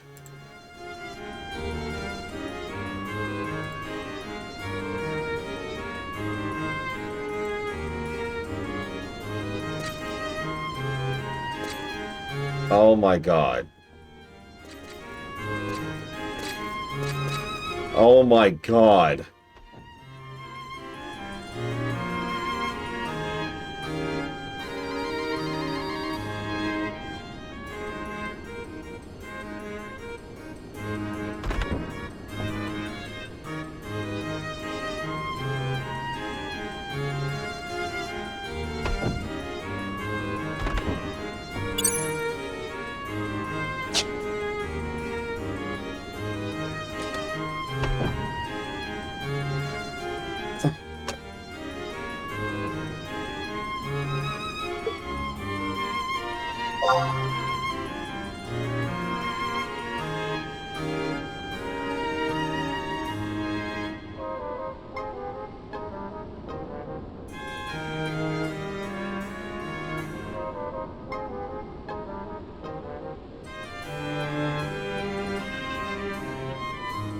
Oh, you can't hear me. You can't hear me. Sorry. Hang on. Oh my god, this freaking game! Ah! I'm gonna go and break for lunch. And then I'll try and come back early. And we'll do this. So I'll see you in a bit.